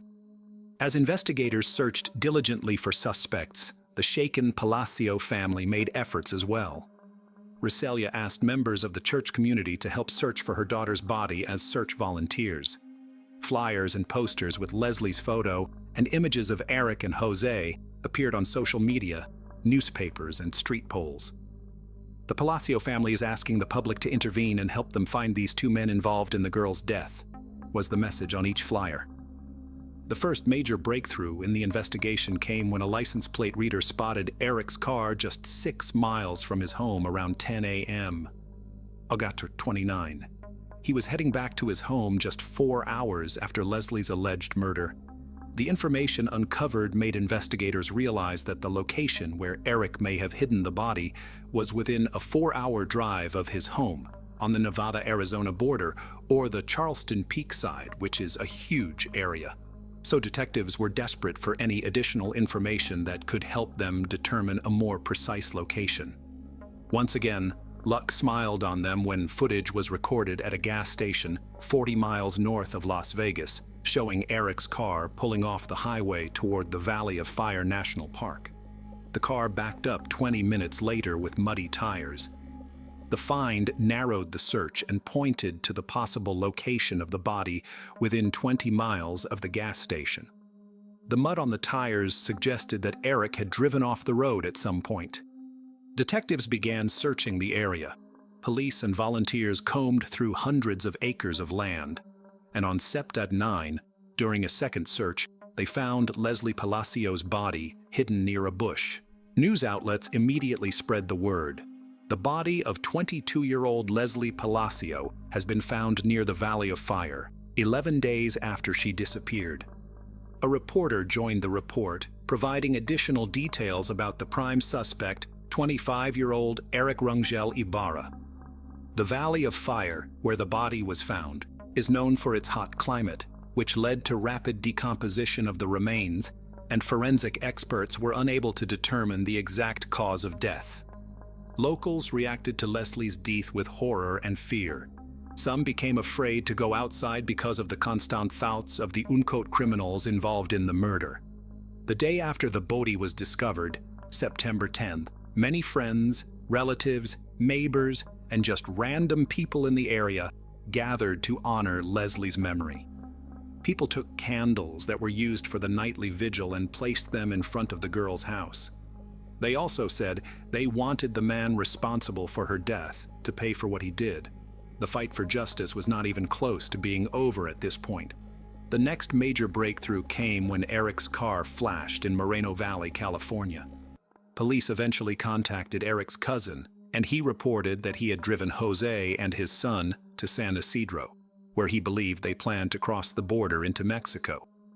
The Las Vegas Police Department requested assistance from the FBI because it was not possible for them to resolve the jurisdictional issue on their own.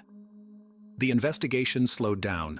Then, on January 19, 2021, 4 months after the discovery of the girl's remains, Eric's father, Jose, turned himself in at the border. Everyone was greatly relieved, that at least one fugitive was now in custody. The man was quickly extradited back to Clark County and charged with destruction of evidence and accessory to murder. During interrogations, Jose tried to minimize his involvement in the crime, explaining the story of the trip to Mexico by his son's strange behavior on the morning of August 29th. However, investigators showing surveillance video footage debunked his false claims. The footage clearly showed him helping carry Leslie's body out of the house and washing the driveway. Faced with the evidence, Jose changed his testimony. He said he was working in the garage when Eric brought Leslie's body, wrapped in a sheet, into the garage. According to Jose, he panicked and helped his son load the body into the truck, assuming that Leslie had died of an overdose of illegal drugs because he saw no visible injuries on the body. Court documents indicate that Jose initially told police that, according to Eric, Leslie died of an overdose of illegal drugs. Jose also explained that Eric immediately talked about wanting to end his life, blamed himself, and so he decided that the best thing to do for his son was to take him to Mexico. When investigators asked Jose for Eric's current whereabouts, he explained that as soon as the two of them entered Mexico and boarded the bus was searched by Mexican authorities. He and his son got scared and decided to split up, thinking that apart it would be harder for the authorities to find them. For this reason, he would love to help the investigation, but has absolutely no idea where his son might be. On June 18, 2021, Jose formally pleaded guilty to destruction of evidence and accessory to murder. Despite the horrific characteristics of his crimes, Jose Ibarra was sentenced to only 2 years in the Clark County Detention Center, causing shock and dismay in the community. The Palacio family was shocked and outraged by Jose's lenient sentence, which they felt was unjust. During the pandemonium, Jose Ibarra joined the court proceedings virtually, while Leslie's family and friends attended in person. They urged the judge to impose a harsher sentence, arguing that 2 years was not enough for an accessory to murder who helped dispose of the body and hid the perpetrator. Jose Ibarra pleaded guilty and tried to apologize to Palacio's family, saying his love for his son outweighed him. He expressed regret for his actions. However, Leslie's family did not accept his apology and did not consider it sincere. To date, Eric's whereabouts remain unknown, and he continues to live a free life in Mexico. Jose was released on April 28, 2022. Ofelia Marcarian, attorney and representative of the Palacio family, commented as follows: "I am absolutely furious. This is simply unfair. Not only is the main suspect not in custody, now the one who was involved in covering up the murder is back in custody after serving 8 months and 15 days. Over the past 3 years, the Palacio family has never gotten justice. Leslie's story highlights the flaws in the justice system and raises questions about fairness in dealing with serious crimes. The Palacio family is determined to fight to change the law in Neva because they believe that whoever was involved in the murder should receive a longer prison sentence than 2 years. They hope that the perpetrator will be found and prosecuted in the United States, where he will be charged and given the punishment he deserves." Ofelia Marcarian is directly reaching out to those who may know of Eric's whereabouts in Mexico. In every media interview, she calls for Palacio's family to be given a small measure of justice. Law enforcement officers are tasked with protecting the legal rights and interests of the citizens of their country, ensuring public order safety, and identifying and stopping any violations. Theoretically, the charter and principles of law enforcement operations sound flawless, but in real life, there are cases that literally make your blood run cold when people, who are meant to serve and protect, violate the law themselves or cover up for those who do. Such wrongful actions often lead to real criminal schemes, resulting in severe consequences. The case of Valeria Vivanco, a police officer who died in the line of duty, gained widespread resonance not only in Chile, where the tragic events unfolded, but also in the media of other countries. Essentially, the young woman's life was ended by a colleague who was supposed to protect her and ensure her safety. The most horrifying aspect was that the higher authorities knew about this and attempted to distort the facts, accusing another person of the incident and hiding the real circumstances of the event. Although the actual culprit of the tragedy was identified and even sentenced to a real prison term, the motive behind his actions remains unclear, whether it was a tragic accident or if it was deliberate. Moreover, it's puzzling why he was covered and defended by high-ranking individuals for so long. Even after it seemed the guilty party had faced punishment, the Supreme Court, upon reviewing an appeal, shocked the victim's family with its unexpected decision. Who was Valeria Vivanco? Valeria Fernanda Vivanco was born on May 29, 1996, in the small commune of La Granja, located near the city of Santiago, the capital of Chile, and was the youngest of 3 children in the simple family of Miguel and Jacqueline Vivanco. She was raised alongside her older biological brother Michelangelo and sister Daniela. The family patriarch worked for a company involved in the transportation of passengers and goods, while her mother was a homemaker dedicated to raising her children and creating a cozy home environment. When Valeria started school, her parents decided to separate.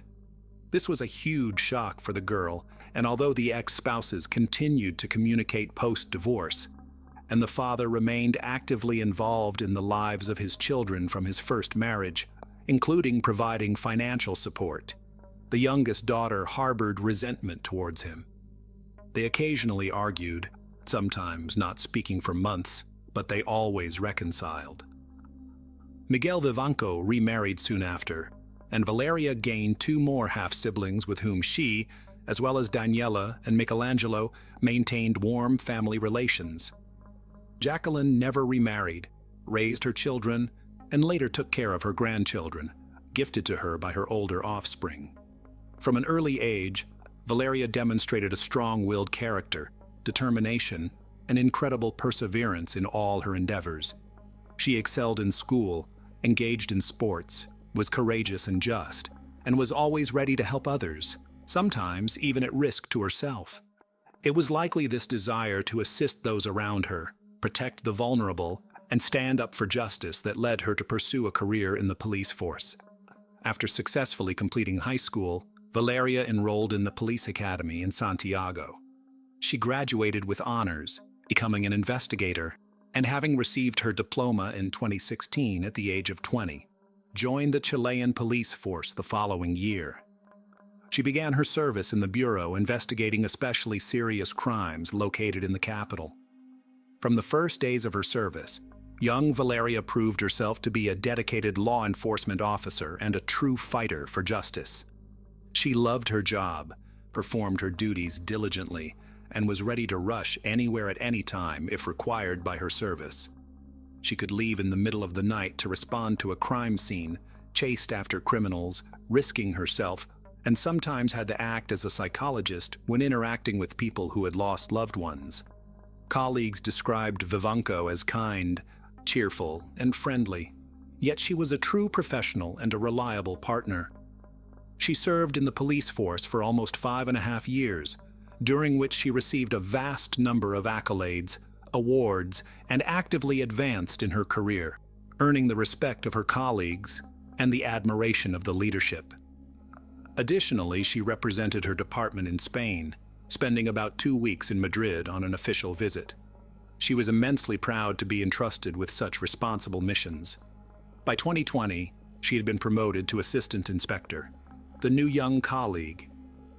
In January 2020, a new member was welcomed to the precinct where Valeria worked, 21-year-old Lionel Alejandro Contreras Canales.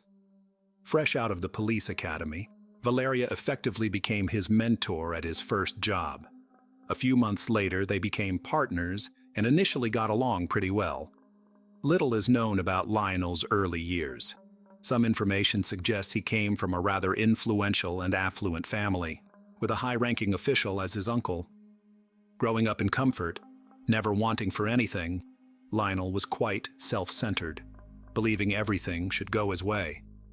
Valeria quickly caught the eye of her new colleague and partner as he made various attempts to show her attention, tried to court her, and even asked her out a few times, but was met with firm rejection each time.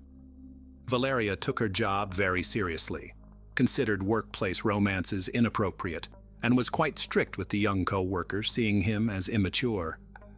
The issue wasn't so much the age difference. Lionel was only 3 years younger, as it was his behavior, which Valeria found childish but hoped to help him mature.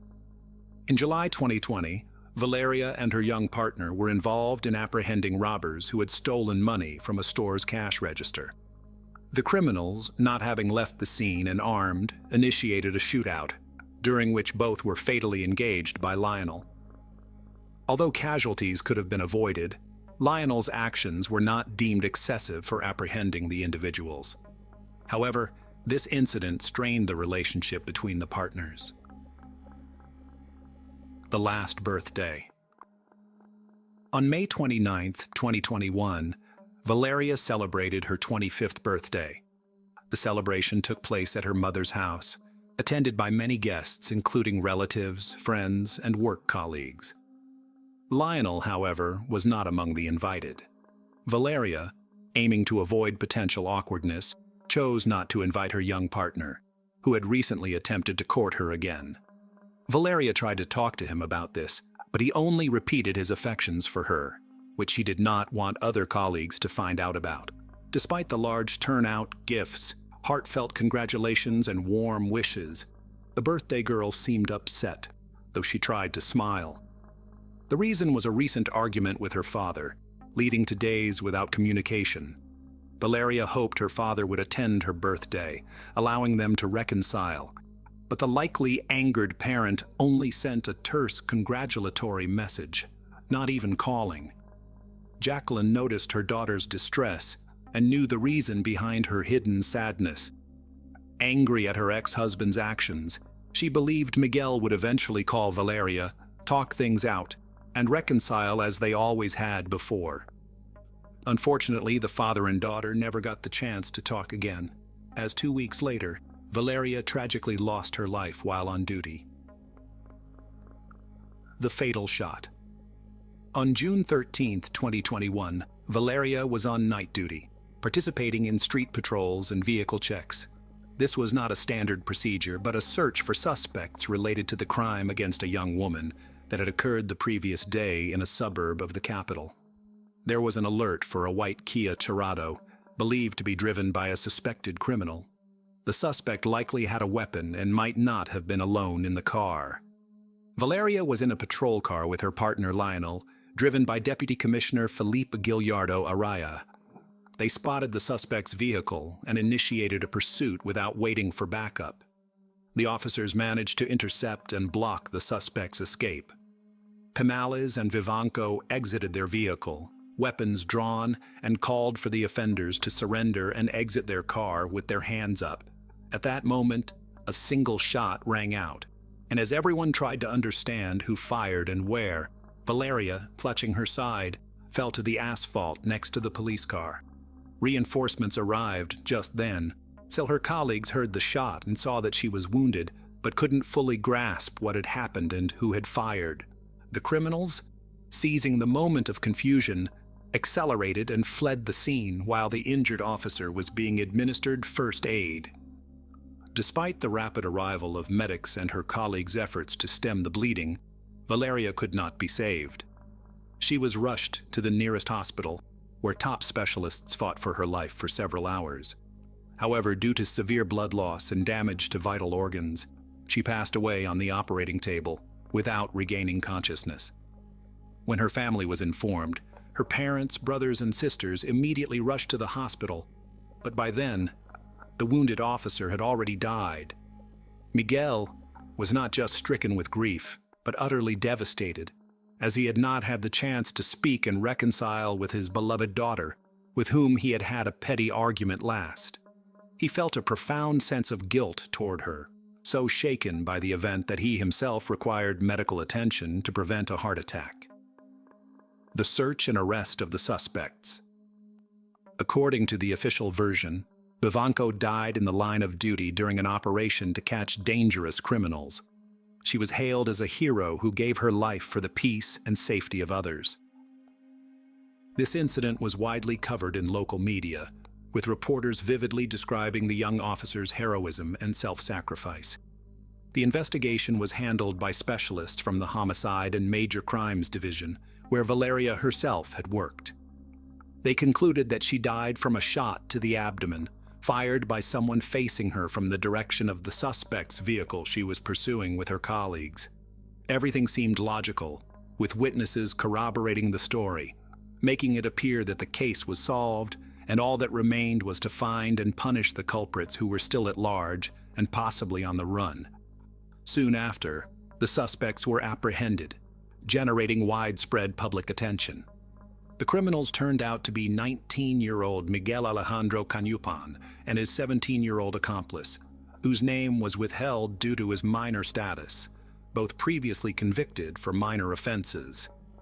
The then president of Chile, Miguel Juan Sebastián Piñera Echenique, issued an official statement promising that the perpetrators would be brought to justice with all the rigor of the law. Something doesn't add up. After the autopsy and all necessary examinations were conducted, the body of the deceased Vivanco was handed over to her family and was buried with honors at one of the capital's cemeteries. Hundreds of people came to pay their last respects, expressing their sincere condolences to the girl's family. According to Jacqueline and Miguel, the entire ordeal seemed like a horrific dream, and they hardly remembered the events of the funeral day. Among the men carrying Valeria's coffin was her colleague Lionel, who appeared to mourn her more than anyone else. However, according to other colleagues, there had been some tension between the partners lately, to the extent that the girl didn't even invite the young man to her birthday celebration. Almost immediately after the funeral, court proceedings began regarding the suspects who were apprehended the day after the incident and were in custody. At that moment, everyone was confident that the culprits were caught, and proving their guilt seemed straightforward, especially since they began to give confessional testimonies. However, it soon became clear that the investigation had been flawed from the start, with critical details overlooked and key findings from forensic experts downplayed. The process was mishandled, and high-ranking officials tried to conceal the identity of the true culprit behind the girl's demise. Thus, about a month and a half after the officer's death, the case took an unexpected turn. By the end of July, 2 employees were suspended from their duties, allegedly involved in the incident leading to Valeria's death. On August 1st, the deceased girl's parents were called to the capital's prosecutor's office for a meeting on an important matter. The parents thought that new evidence had emerged in their daughter's case, and that the detainees, awaiting their final sentence, would finally receive deserved punishment. However, the grief-stricken Jacqueline and Miguel were shocked to learn that their daughter died from a bullet fired by her colleague. This was personally communicated to them by prosecutor Juan Carlos Carrasco, who also conveyed his condolences and apologies on behalf of the entire investigative department. Valeria's parents were bewildered. They couldn't believe their ears and couldn't understand how such a thing could happen. They relived their grief anew and wanted clarification on the situation and why this information only became known so much later. As it turned out, that single fatal shot came from the service weapon in the hands of one of the girl's colleagues. This was confirmed by a ballistics examination conducted that same day, but its results were somehow distorted, and the bullet extracted from the body was sent to the evidence locker with entirely different characteristics: shape, caliber, weight, etc. Furthermore, the bullet had exited through and through, and it was not extracted from the body. The entry and exit wounds in the forensic reports were accidentally or intentionally confused. That is, the bullet did not enter through the abdomen and exit through the back, but quite the opposite. The shot was fired at her back. Some pages from the autopsy report were missing, while others were clearly altered and replaced. Additionally, the detainees, over whom the trial was proceeding and who supposedly confessed to their guilt and were about to be imprisoned, started filing complaints. They claimed that their confessions were coerced through torture and threats, and the pistol they had on them that evening wasn't even loaded. Moreover, their involvement in the earlier crime, which prompted the interception plan that fateful night, was also unconfirmed. New suspects. In a twist, Vivanco went from being seen as a tragic hero who died in the line of duty to a victim of betrayal, killed by her own colleagues. Given the new circumstances, the primary suspects became Felipe Giliardo Araya, who was driving the police car, and Valeria's partner, Lionel Alejandro Contreras Canales, who was seated in the back. Both suspects were immediately suspended from duty. Thus, on August 5th, it became known that the bullet that killed Valeria was fired from a service weapon.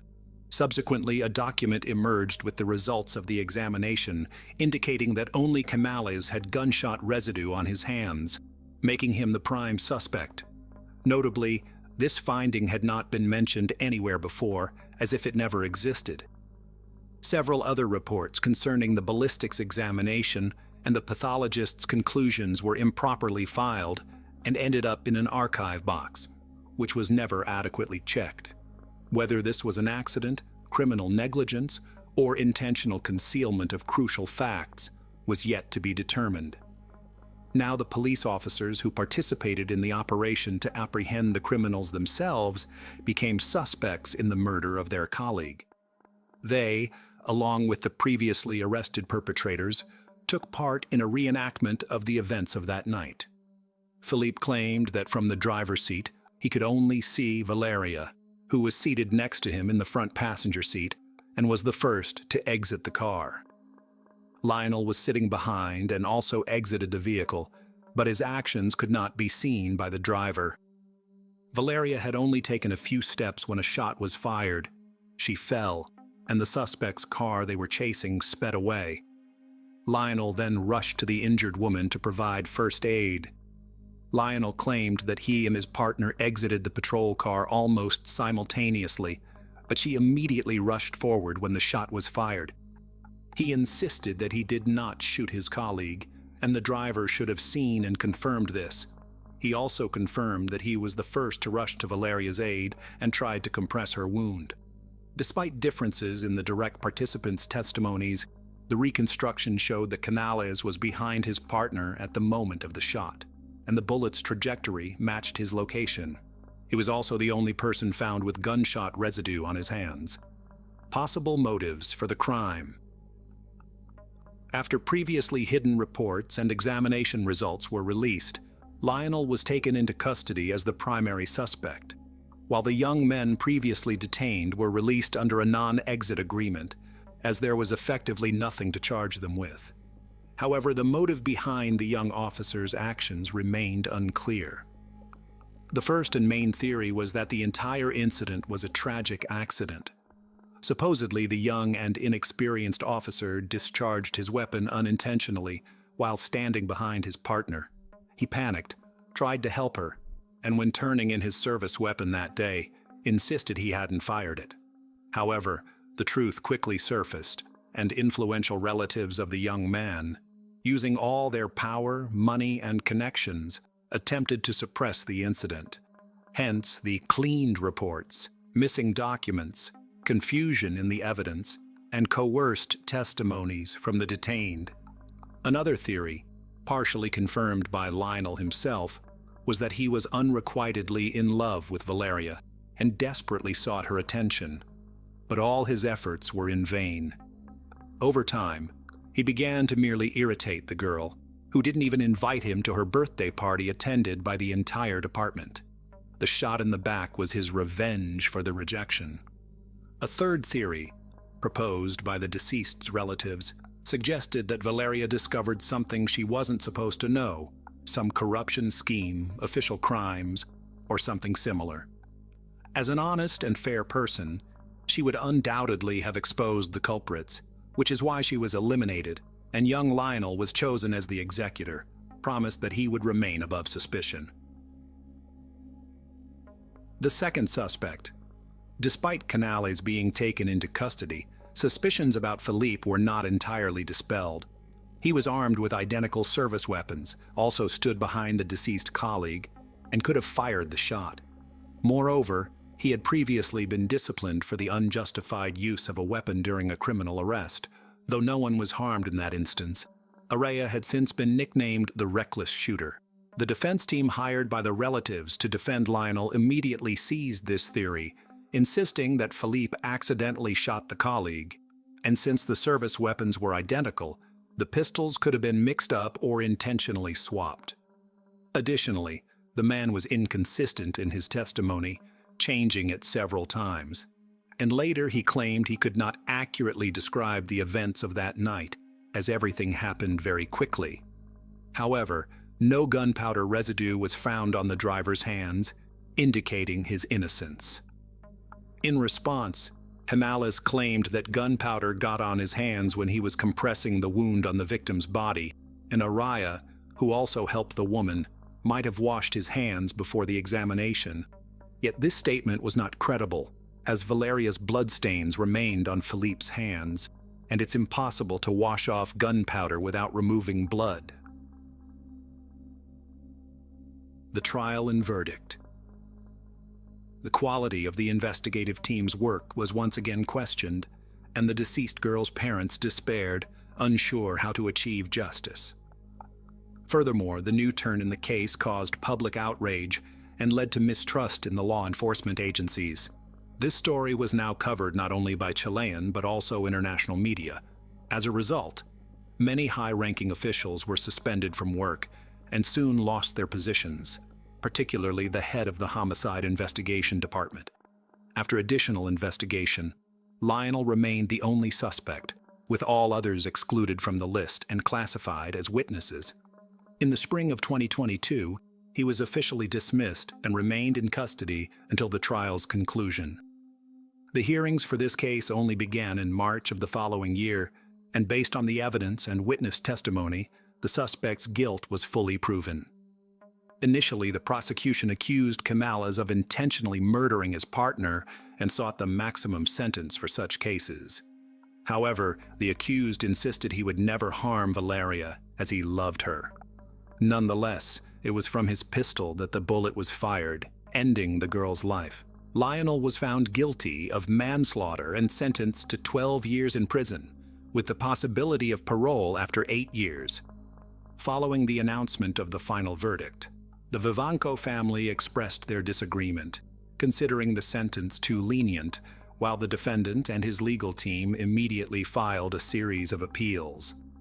However, the real shock came to Valeria's relatives in February 2024, when the Supreme Court unexpectedly overturned the previously assigned punishment, sentencing the perpetrator to only 540 days of imprisonment, counted from the day of his arrest. Effectively, he walked free from the courtroom. The detective Valeria Vivanco's family, in light of this event, plans to sue the Chilean state, accusing the judges of corruption. In an official statement, the deceased girl's mother said, "The 12-year sentence already seemed too lenient to us, but this is just mockery. I feel as if my daughter has died all over again. I no longer believe in justice.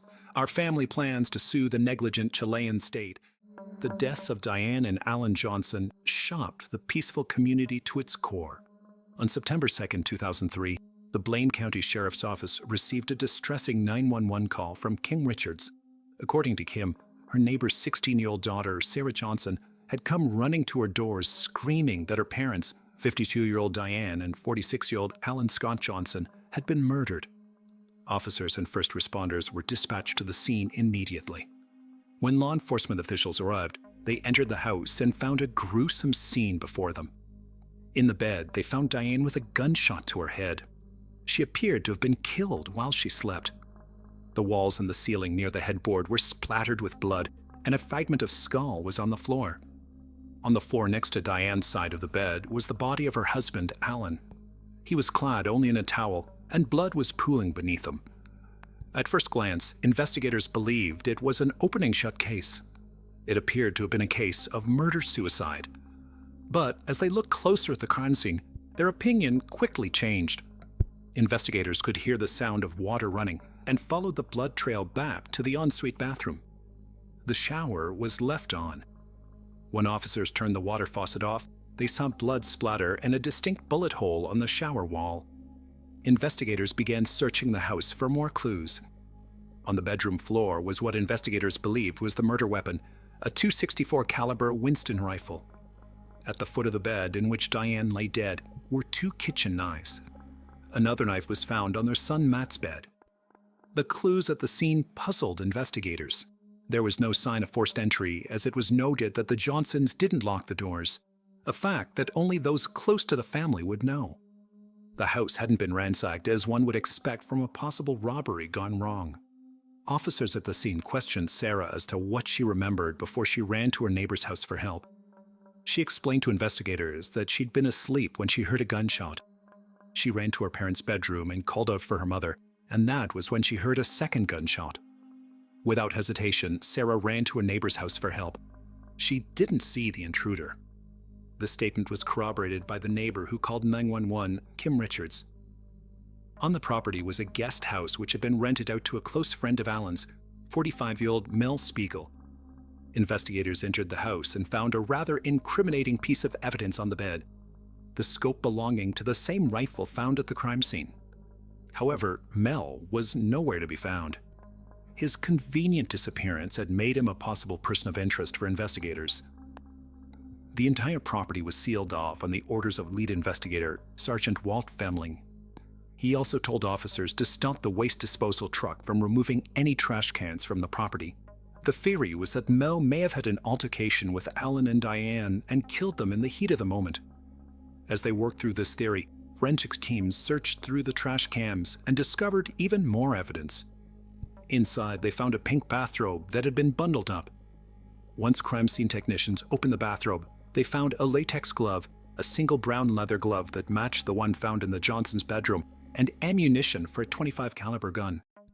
All the evidence was tagged and sent off for DNA testing while investigators developed their own scenario. It was now becoming clear to investigators that whomever killed the couple knew about the unlocked doors and the day the trash was removed. It was possible the killer threw the evidence in the trash before fleeing the scene. It was time to call in Mel Spiegel. Hours after the double homicide, sheriff's deputies received news that Mel Spiegel had been found in Boise, Idaho. Mel agreed to speak with investigators and met them at the police station in Boise. Investigators asked Mel about his whereabouts that morning. Mel said he spent the weekend with his family and was planning to return to Bellevue in a week. Investigators contacted Mel's family members, who confirmed his alibi. Mel was asked about his relationship with Alan and Diane. He told officers that he'd been renting the guest house from the couple for years, and he showed a very good and close relationship with them. When asked about the rifle used in the murders, Mel admitted that it did belong to him. However, he said it had been locked away in his closet before he left for Boise over the weekend. Investigators then asked Mel about anyone he believed that may have made enemies with the couple. Mel revealed that Alan and Diane were starting to grow worried about their daughter Sarah. She'd started dating a 19-year-old boy named Bruno Santos. From what Mel had heard, Bruno was living in the country illegally and selling drugs to make a living. It was a bit of a stretch for investigators, but Mel urged them to speak to other family members. Investigators did just that and started to put together a picture of the Johnson family. Alan and Diane met in the early 1980s. Diane had been in a relationship before meeting Alan and had a toddler son named Matt. The pair married in 1983, and Alan adopted Matt as his own son. They moved into a beautiful home in the quiet city of Bellevue, Idaho, and in 1987, welcomed their daughter Sarah Marie Johnson into the world on January 25, 1987. Alan was the co-owner of a landscaping firm in Bellevue, and Diane worked as a tax collector. Together, they'd made a beautiful home for their 2 children and were, by all accounts, a loving family. The couple were also well known in their community, as Alan was an avid trap shooter, a common pastime for many in the community. In 2003, their family life had seemed harmonious to outsiders. Matt, who was 22 years old at the time, was away studying at the University of Idaho in Moscow, Idaho. Sarah had also been doing well at school and was part of her school's volleyball team.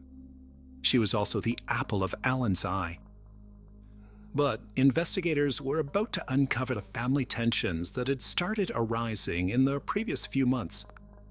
Having cleared Mel as a possible suspect, investigators now took his advice and returned to Bellevue to speak with family members. As expected, everyone knew the Johnsons to be a happy and loving family.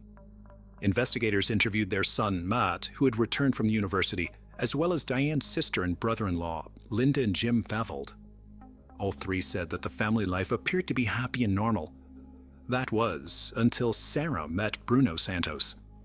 Matt, Linda, and Jim all agreed that Sarah dating Bruno had become a major point of contention in the family. Over the few months leading up to the murder, tensions had gotten worse within the household. But being a teenager, Sarah naturally rebelled against her parents' rules. Even when her parents forbid Sarah from seeing Bruno again, she continued to defy them. However, Jim revealed information to the investigators that could possibly have given Bruno a reason to murder Diane and Alan. Days before the murders, Alan and Diane had discovered that Sarah had been lying about spending the night at a female friend's house. Sarah had spent the night with Bruno instead. Alan called Jim and told him what happened. Alan then asked Jim to come with him to confront Bruno. Jim told investigators that Alan was furious and threatened to report Bruno to police for assaulting Sarah as she was underage. The two men then left with Sarah. A charge of such a serious nature could spell deportation for Bruno. After listening to what Jim had revealed, investigators believed that this was motive enough for Bruno to eliminate the Johnsons. It was time to speak to Bruno Santos. County police were familiar with Bruno Santos. He was a high school dropout and had been involved in a few minor drug-related crimes. When he was taken in for questioning, he became confrontational with investigators. During his interview, he was arrogant and hard to deal with, according to investigators. He then told investigators that he proposed to Sarah and that she'd accepted. Investigators believe that he'd said this to prove that he loved Sarah and wouldn't have done anything to jeopardize their relationship. When investigators asked him about his whereabouts on the morning of the murders, Bruno said that he was asleep on the couch at his home. He told officers to contact his mother, who confirmed that she'd been at home with him. For investigators, this was still not a strong alibi. When investigators asked Bruno about Alan and Diane, his attitude towards the Johnsons was obvious. He wasn't a fan of the couple. Back at the Johnsons' house, forensic teams were collecting evidence from the entire home. They'd used a UV light to comb through every part of the house for possible blood evidence that could indicate an escape route taken by the killer. While searching Sarah's room, they found blood splatter and bone fragments on a wall in Sarah's room. This discovery only added to the mystery of the shooting. The blood and bone were sent to the lab for testing. This discovery had investigators questioning if Sarah was being honest about what she really saw that morning. The search of the room led investigators to even more evidence. A single brown leather glove, the same one that was found bundled up in the trash. A key to the guest house and unspent .264 caliber shells were also found in Sarah's room. On one of the unspent shells was tissue matter, possibly transferred from the glove when the killer tried to hide evidence. This too was sent to forensics for testing. Investigators now believe that Bruno may have killed Sarah's parents and went to her to help him get rid of the evidence. Investigators served Bruno and his mother with a search warrant to collect evidence from their house. All the clothes he wore on that day, including his shoes, were taken in for testing. His fingerprints were also taken to test against any found at the crime scene. Bruno was taken to the hospital where a DNA sample was taken for testing. Hair clippings and hand scrapings were also collected for evidence. Bruno was announced as the prime suspect in the murders of Alan and Diane Johnson. However, investigators were about to receive information that was going to take the investigation in a completely unexpected direction. Having thoroughly tested the clothes and shoes taken from Bruno, forensic experts couldn't find any trace of blood belonging to either Diane or Alan. At the actual crime scene, there were no traces of DNA, hairs, or fingerprints found anywhere near the bodies of Alan or Diane, nor was there any physical evidence that placed Bruno in the couple's room. The test done on the gloves and bathrobe also came back with a negative result. Investigators were stumped. They were sure that Bruno had the most reason to kill both Alan and Diane. However, the complete lack of physical evidence that should have placed Bruno at the scene suggested he was telling them the truth. Bruno was eventually eliminated as a suspect in the case. As they looked at the case closely, their minds started to shift to someone else. investigators began questioning Sarah's family and friends more intentionally about her home and personal life. They'd come to discover that Sarah had been prescribed antidepressants and that her relationship with her parents was rocky at best. Family members said that they brushed off her behavior as being normal for a teenager. Sarah, they believed, was at the age when most children start to become rebellious and push against their parents' authority. But Linda, Sarah's aunt, started to grow suspicious with her niece's behavior. She told investigators that Sarah was not going through the normal grieving process. Linda said that Sarah showed more interest in returning to school and her friends than taking time to deal with the loss of both of her parents. Investigators then turned to some of Sarah's friends and asked them about her behavior since the death of her parents. They all agreed that Sarah was acting indifferent to the murders. They also told investigators that she seemed more interested in getting her nails painted. The one thing that stood out for them, though, was Sarah being more concerned for Bruno since his arrest. It was odd to them that Sarah was concerned rather than angry with her parents' alleged killer. Investigators didn't want to believe where their thoughts were taking them, as it was too horrible to imagine. But they had no choice except to look into Sarah as a possible suspect. The Johnsons' home was still an active crime scene, and now investigators were treating Sarah's room as a second area of interest. Investigators at the scene were now questioning how the blood splatter had reached that far. A gun expert was called to the house to take a closer look at the spatter pattern. After analyzing the direction from Alan and Diane's room to Sarah's, the gun expert concluded that both bedroom doors were open at the time of the shooting. Investigators had also called plumbers to the scene after clogging was reported in one of the bathroom toilets. The source of the clog appeared to be a shower cap. Investigators decided to interview Linda, Matt, and Mel Spiegel regarding some of the evidence they discovered. Matt and Linda both identified the pink bathrobe as belonging to Sarah. Mel confirmed that Sarah had a key to the guest house and often helped them clean up the place. He also told investigators that Sarah was aware of the gun that was kept in the closet. Investigators now needed to be able to link Sarah to all the evidence. But that was going to prove difficult, as eyewitnesses on the morning of the murders said that Sarah didn't have any traces of blood on her when she ran to a neighbor's house begging for help. This was also confirmed by forensics experts who used luminol to test for any blood splatter on Sarah's clothes and found nothing at all. Investigators issued a warrant to confiscate and test the clothes Sarah had been wearing in the morning. Meanwhile, investigators wanted to speak to Sarah again and see if her story had changed since they last spoke to her. Investigators once again called Sarah in for an interview. She'd been staying with her aunt and uncle. Small inconsistencies were noted in Sarah's story. Overall, investigators found that her story had changed at least 5 different times. In some explanations, she said she was asleep and woke up to the sound of a gunshot. In another, she said she'd been awake when she heard the first gunshot. Another time, she told investigators that she was still in her room when she heard the second gunshot, but once again changed her story and said she was outside her parents' bedroom when the second shot was fired. Sarah also had a hard time to remember if her parents' room door was open or closed at the time of the shooting. Investigators remained calm when questioning Sarah to avoid her picking up on their suspicions. They'd already been made aware that both bedroom doors were open, and that was the only explanation for the blood splatter on Sarah's bedroom wall. Sarah was asked to submit a DNA sample, hair samples, and hand scrapings as part of the investigation to clear her name. These were all sent for testing to the lab. The pajama top and bottom that Sarah was using on the morning of the murders were sent to the lab to be tested by forensic specialist Rod Englert. Under a high-powered microscope, Englert found no traces of blood on the front of the robe.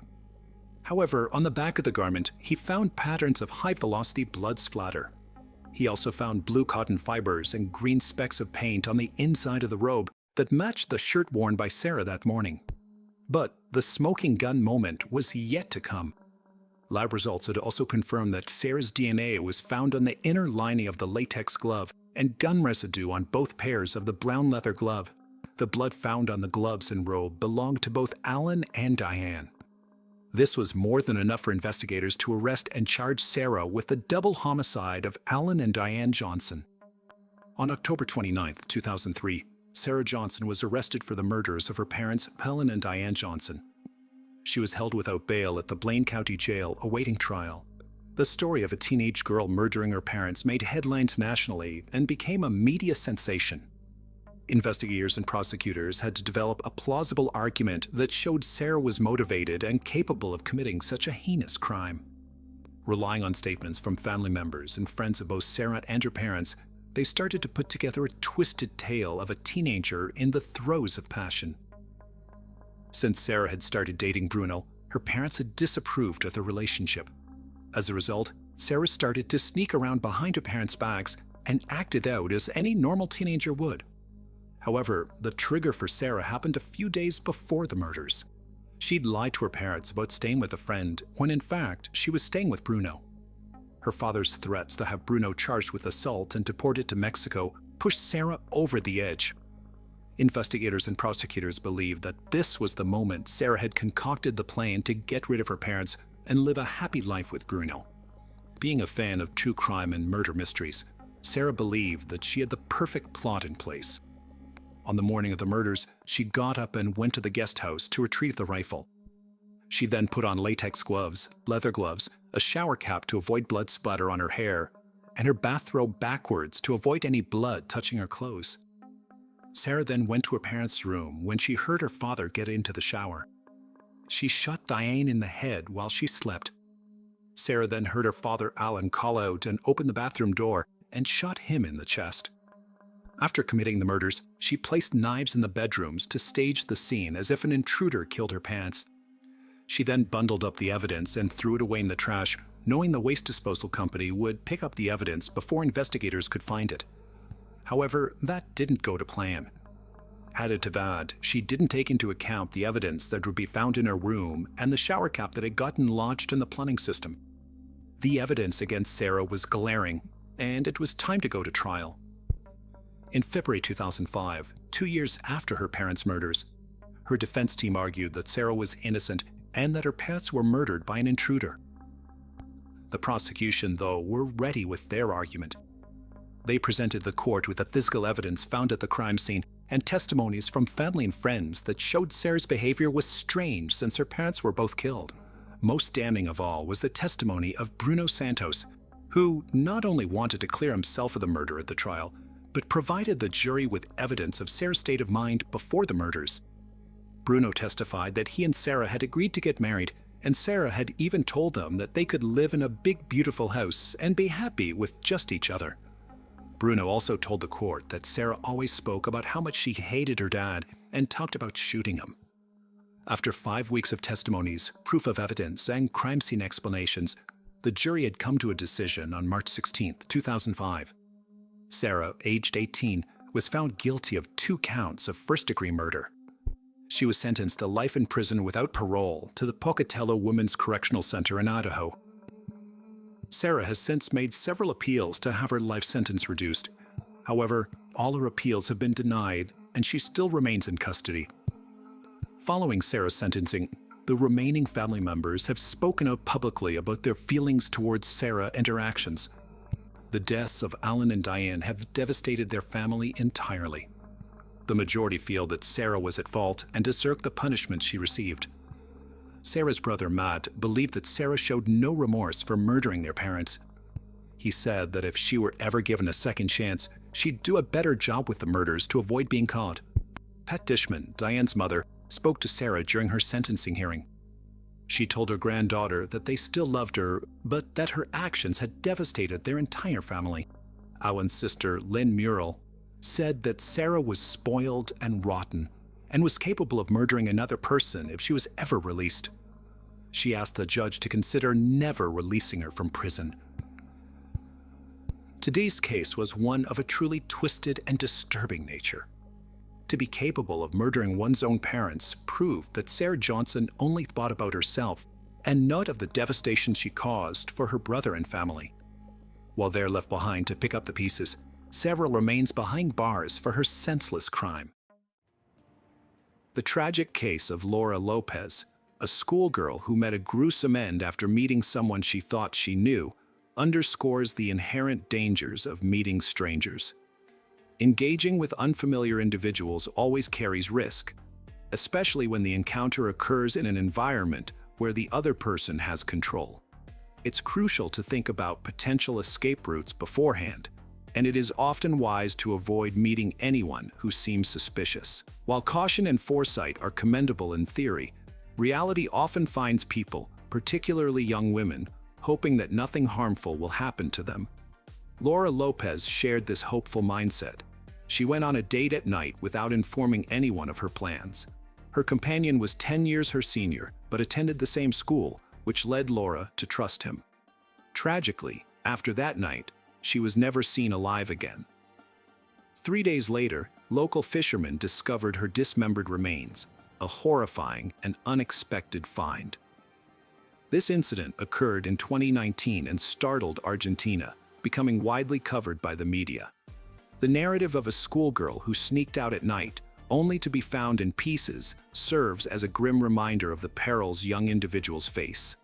Marks on her body indicated that she endured severe suffering before succumbing to her fate. Examining how Laura found herself in such perilous circumstances and considering whether this tragedy could have been prevented is vital for understanding and preventing similar future incidents.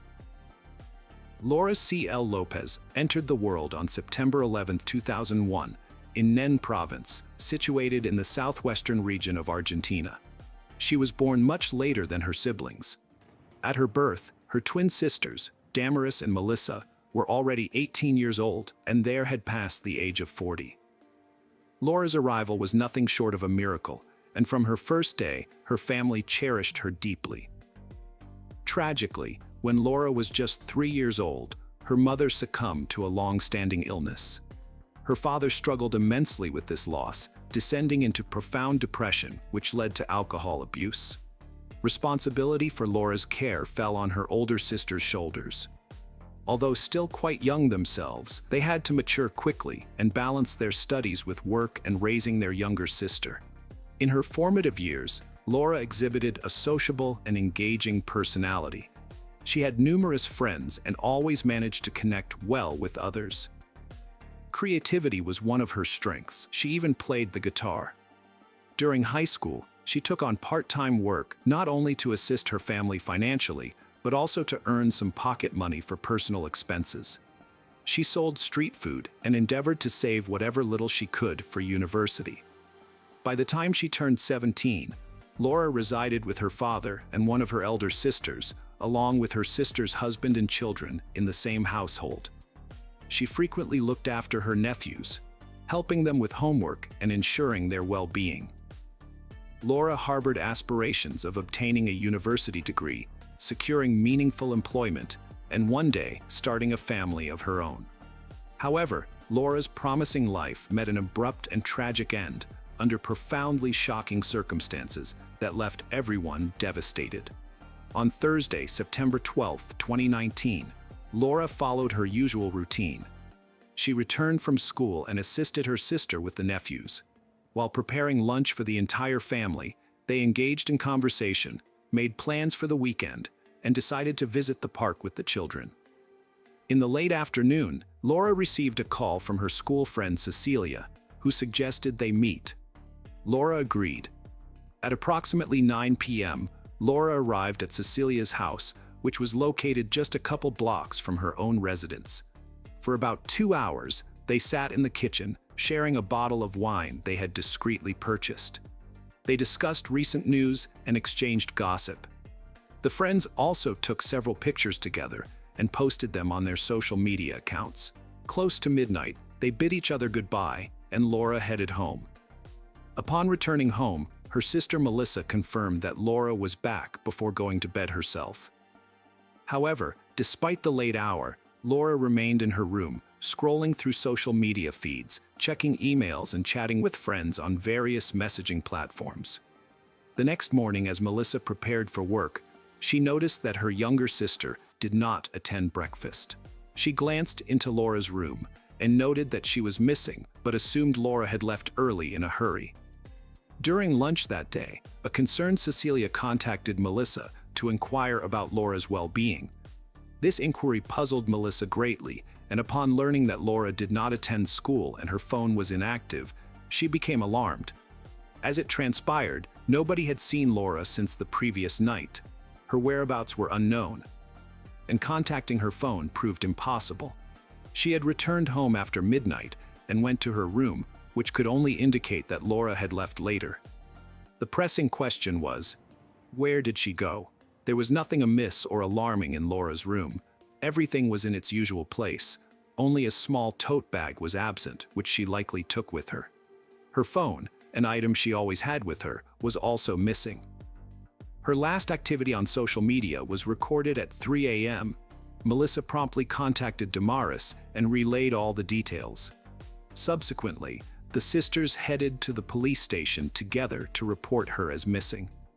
Despite the women's evident concern, the police did not regard the situation with urgency. It appeared that Laura may have left home voluntarily during the night. According to the police assessment, there were no indications of immediate danger to her well-being. Official efforts to locate Laura would commence only if she failed to return within a day. Determined not to squander precious time, the sisters chose to initiate their own search efforts immediately. They reached out to Laura's friends and acquaintances in an attempt to gather any information regarding her possible location. Additionally, they disseminated information about Laura on social media platforms and appealed for public assistance in both searching for her and distributing notices. On Saturday, the girl was still unaccounted for, and finally, the police began their search. By that time, news of her disappearance had spread citywide, becoming a major headline. So far, no results turned up from the search efforts, and the girl's family continued to hope Laura would be found safe. Their hopes shattered on Sunday morning, September 15th. Two men fishing on the Lime River discovered something horrifying. When they pulled a strange object from the water using a net, they were shocked to find part of a human leg. A few feet away near the breakwaters floated several more body parts. The fishermen instantly informed the police of their horrific discovery. Officers who arrived at the scene retrieved 8 severely damaged human body parts from the water. It was apparent these remains belonged to a young girl, yet identification was difficult due to prolonged exposure in water. The nature of the injuries suggested that someone unfamiliar with human anatomy, but skilled with cold weapons and possessing significant physical strength, had dismembered the body.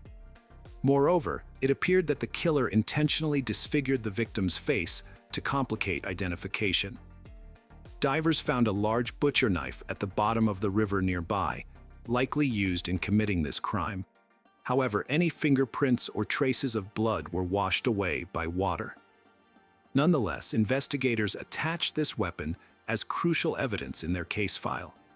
About a mile from where they found the body parts, police discovered torn clothes, underwear, 1 sneaker, and a tote bag belonging to a woman. Officers quickly speculated these remains might belong to the missing girl, who had been sought after by everyone in town for 3 days. The last doubts vanished before conducting DNA tests when her relatives identified these items as Laura's possessions with certainty. This set off an intense investigation focused on bringing justice for Laura and solving this tragic case professionally and efficiently. According to the autopsy results, the cause of death for the girl, a closed traumatic brain injury, which led to severe hemorrhaging. Experts also determined that the killer had brutally assaulted the girl before her death. This was evidenced by specific injuries in her private areas. After sustaining the head injury, Laura did not die immediately. She remained alive for approximately 3 hours. During this time, proper medical care had been provided. It is highly likely she would have survived. Experts identified hematomas and other injuries sustained while she was still conscious. These findings suggest she attempted to defend herself against a stronger assailant. Laura suffered several knocked-out teeth, broken ribs, and significant bruising on her wrists, indicative of being forcibly restrained. At the initial stages of the investigation, Laura's family, close friends, and classmates were interviewed. None were included in the suspect list. However, the scenario shifted notably once detectives retrieved data from Laura's phone. It was discovered that around 3 a.m., while at home, Laura received messages from a man proposing a meeting. The suspect was identified as Alfredo Emilio Escobar, aged 28. He lived close to Laura's residence. Although they attended the same school and shared mutual acquaintances due to overlapping social circles, they did not interact frequently given their age gap and varying interests. The primary suspect, Escobar, is employed as a mechanic and is characterized by his tall stature and notable strength. He holds a reputation in the city as an enthusiastic partygoer, frequently attending social events that involve substantial alcohol consumption and illicit substances. When his parents traveled to visit relatives for the weekend, he would often host similar gatherings at their home. Known for being short-tempered and confrontational, Alfredo's behavior became even more aggressive and potentially dangerous when influenced by alcohol or drugs.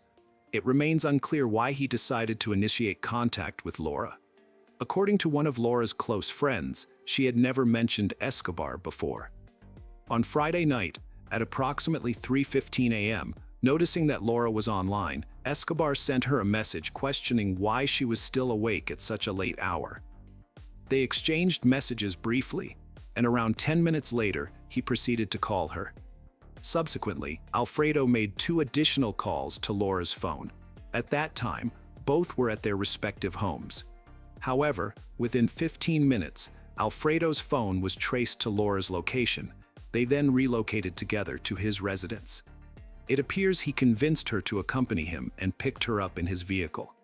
By approximately 6 a.m., Laura's phone was turned off. This sequence of events raises significant concerns regarding the circumstances leading up to Laura's whereabouts being unknown following these interactions with Escobar. Lopez's phone had already been switched off, with the last recorded signal traced to Escobar's residence. Evidence suggests that the girl left willingly with her eventual killer. Her room was tidy, and she had taken her bag, packed with perfume and makeup. Laura likely viewed the situation as an adventurous escapade, expecting to return home without anyone noticing her absence. Security footage supported investigators' theories. Alfredo's pickup truck was near Laura's house, then moving away from it that morning. Initially, there was only one person in the vehicle. On the return journey, someone else occupied the passenger seat. The following day, Escobar's phone was disconnected, making it difficult to trace his movements. Nevertheless, his car appeared on other cameras, particularly those near a bridge over the Li River. After crossing this bridge, he turned onto an off-road path devoid of cameras. Police believe this location is where he disposed of the dismembered body parts found a day later. Alfredo had a history of minor offenses including fighting and substance abuse. Approximately a year ago, under the influence of illegal substances, he exceeded speed limits and collided with a police car. He attempted to flee but was apprehended and resisted arrest, which led to his detainment at a police station. Although Alfredo faced potential imprisonment, his case mysteriously concluded with only a minor fine.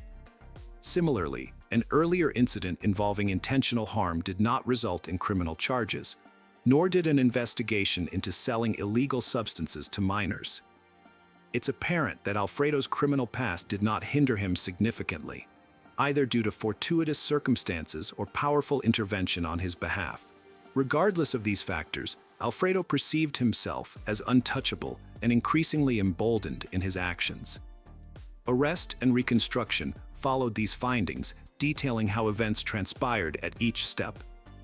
On September 17th, a police unit approached Escobar's residence. The officers arrived just in time and apprehended the suspect, along with his parents, who were loading items into a pickup truck. The family appeared to be preparing for a trip to stay with relatives at the insistence of their son.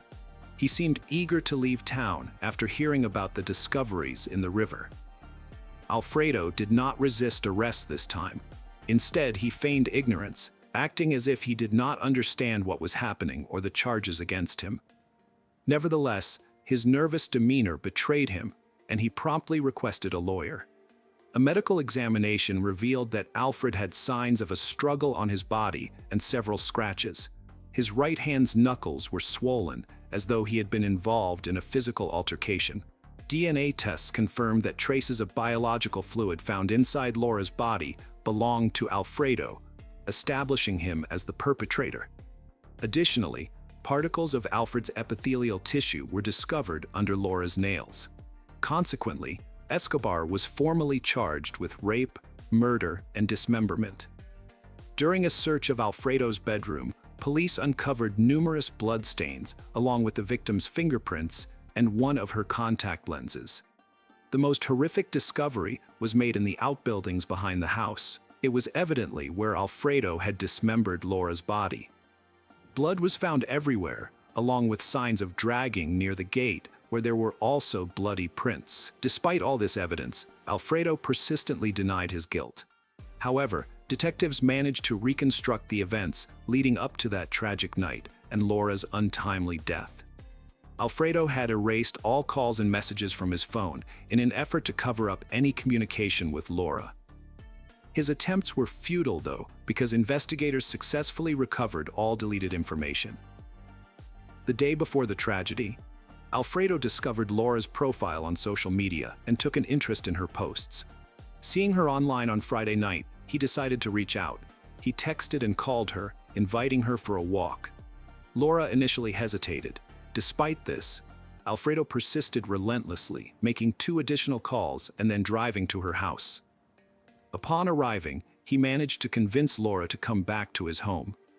Once there, he began behaving inappropriately towards her. When she resisted his advances, he became violent, physically assaulting her before committing further criminal acts. Laura tried to escape. She cried and threatened to inform the authorities. To prevent this, Alfredo hit her on the head, aiming to silence her cries and halt her attempts at escaping. At this point, he started contemplating his next move. He dragged Laura's unconscious form into a warehouse. Realizing she had stopped breathing, he proceeded with a grim decision to dispose of the body in a brutal manner. Although Alfredo was a mechanic with no expertise in anatomy, his physical strength allowed him to dismember the corpse using a large butcher knife and various tools from his workshop. The following morning, Alfredo transported the dismembered remains to a river and disposed of them in hopes that they would go unnoticed. He discarded not only the body, but also the clothes and weapons used during the crime into the water. After returning home, he cleaned his room meticulously but didn't bother much with cleaning the warehouse. Instead, he just covered the floor with more sand. In the days that followed, Alfredo maintained an outward appearance of calmness and normalcy. However, upon hearing rumors of a body discovered in the river, he made up his mind to leave town. He chose to take his parents along with him, all while they remained unsuspecting of any wrongdoing on his part. Escobar's defense attorney initially requested that his client not be prosecuted until irrefutable evidence was found and DNA test results were available. But when all the evidence was collected, and there was no longer any doubt that Alfredo had committed this terrible crime, the defense changed tactics. Now he tried to blame the victim, saying she agreed to go home with the man, consented to a relationship with him, and then began blackmailing, threatening to report him to the police. The defense's evidence was very unconvincing, and the defendant's attempt to feign mental illness failed miserably. All the evidence and the nature of the defendant's behavior show he was clearly aware of the crime he was committing and then tried to cover his tracks. The victim's blood and DNA were found in his room, in an outbuilding on the property, in the cab of his car, as well as in the back of his pickup truck. Alfredo's ex-girlfriend also appeared in court and reported his addiction to illegal substances and violent tendencies. According to her, when they were dating, the man repeatedly used violence against her and also stole money from her wallet to spend on banned substances. Finally, Escobar was found guilty of all charges against him and sentenced to life in prison without parole. The man pleaded not guilty, showed no remorse for what he had done, and did not apologize to the family of the murdered girl. The case of Sheila Labar, a monster with an angelic appearance. Psychological and physical traumas received at an early age can have a very unpredictable effect on adult life. Of course, far from always, they lead to the fact that a person becomes cruel and seeks to hurt others. But sometimes it is the trauma can give rise to a real monster. Criminal psychologist Adrian Rain believes that there are genetic and psychophysical mechanisms that can turn a person into a cold-blooded killer, about which he wrote in detail in his book, Anatomy of Violence. History knows a lot of serial criminals who had a truly hellish childhood, and perhaps to them can be attributed our heroine today, Sheila LaBarre. This woman had an angelic appearance which she skillfully used, seducing her victims and then brutally murdered them. Despite the fact that the court was able to prove only 2 of her crimes, criminologists are sure that there were many more. And now let's look at this difficult story from the beginning and try to understand whether Sheila LaBarre was a born monster or became him as a result of the cruelty that she faced in childhood. Who is Sheila LaBarre? Sheila LaBarre was born in 1958, the 4th of July, in the small country town of Fort Payne, Alabama. She was the youngest of 3 children of her parents and was raised with her brother and sister Lynn. Her childhood was spent in a picturesque but rather secluded place, on a farm nestled among cornfields. According to the memories of Lynn's older sibling, Sheila was an active, inquisitive, and open-minded girl with a creative streak. She liked to be in the center of attention, had a good voice and cute appearance, so perhaps, if her life had turned out differently, she would have become a famous actress or singer. But instead of bright posters, her name decorated the pages of criminal chronicles. The unimaginable cruelty of her father. The head of the family, Manuel Bailey, for many years suffered from alcohol addiction, although it would be more accurate to say that his addiction suffered from his entire family. He often went on binges, turning into a real beast who enjoyed abusing his wife and children. He insulted and humiliated them, beat them with anything that came to hand, could throw everyone out in the middle of the night in a downpour or frost, and locked himself in the house, not letting anyone inside. Mothers, daughters, and sons often had to spend the night in a barn or in the open air in the field. One day, when Manuel was once again in a drunken rage, he began throwing dishes and other objects at his family members.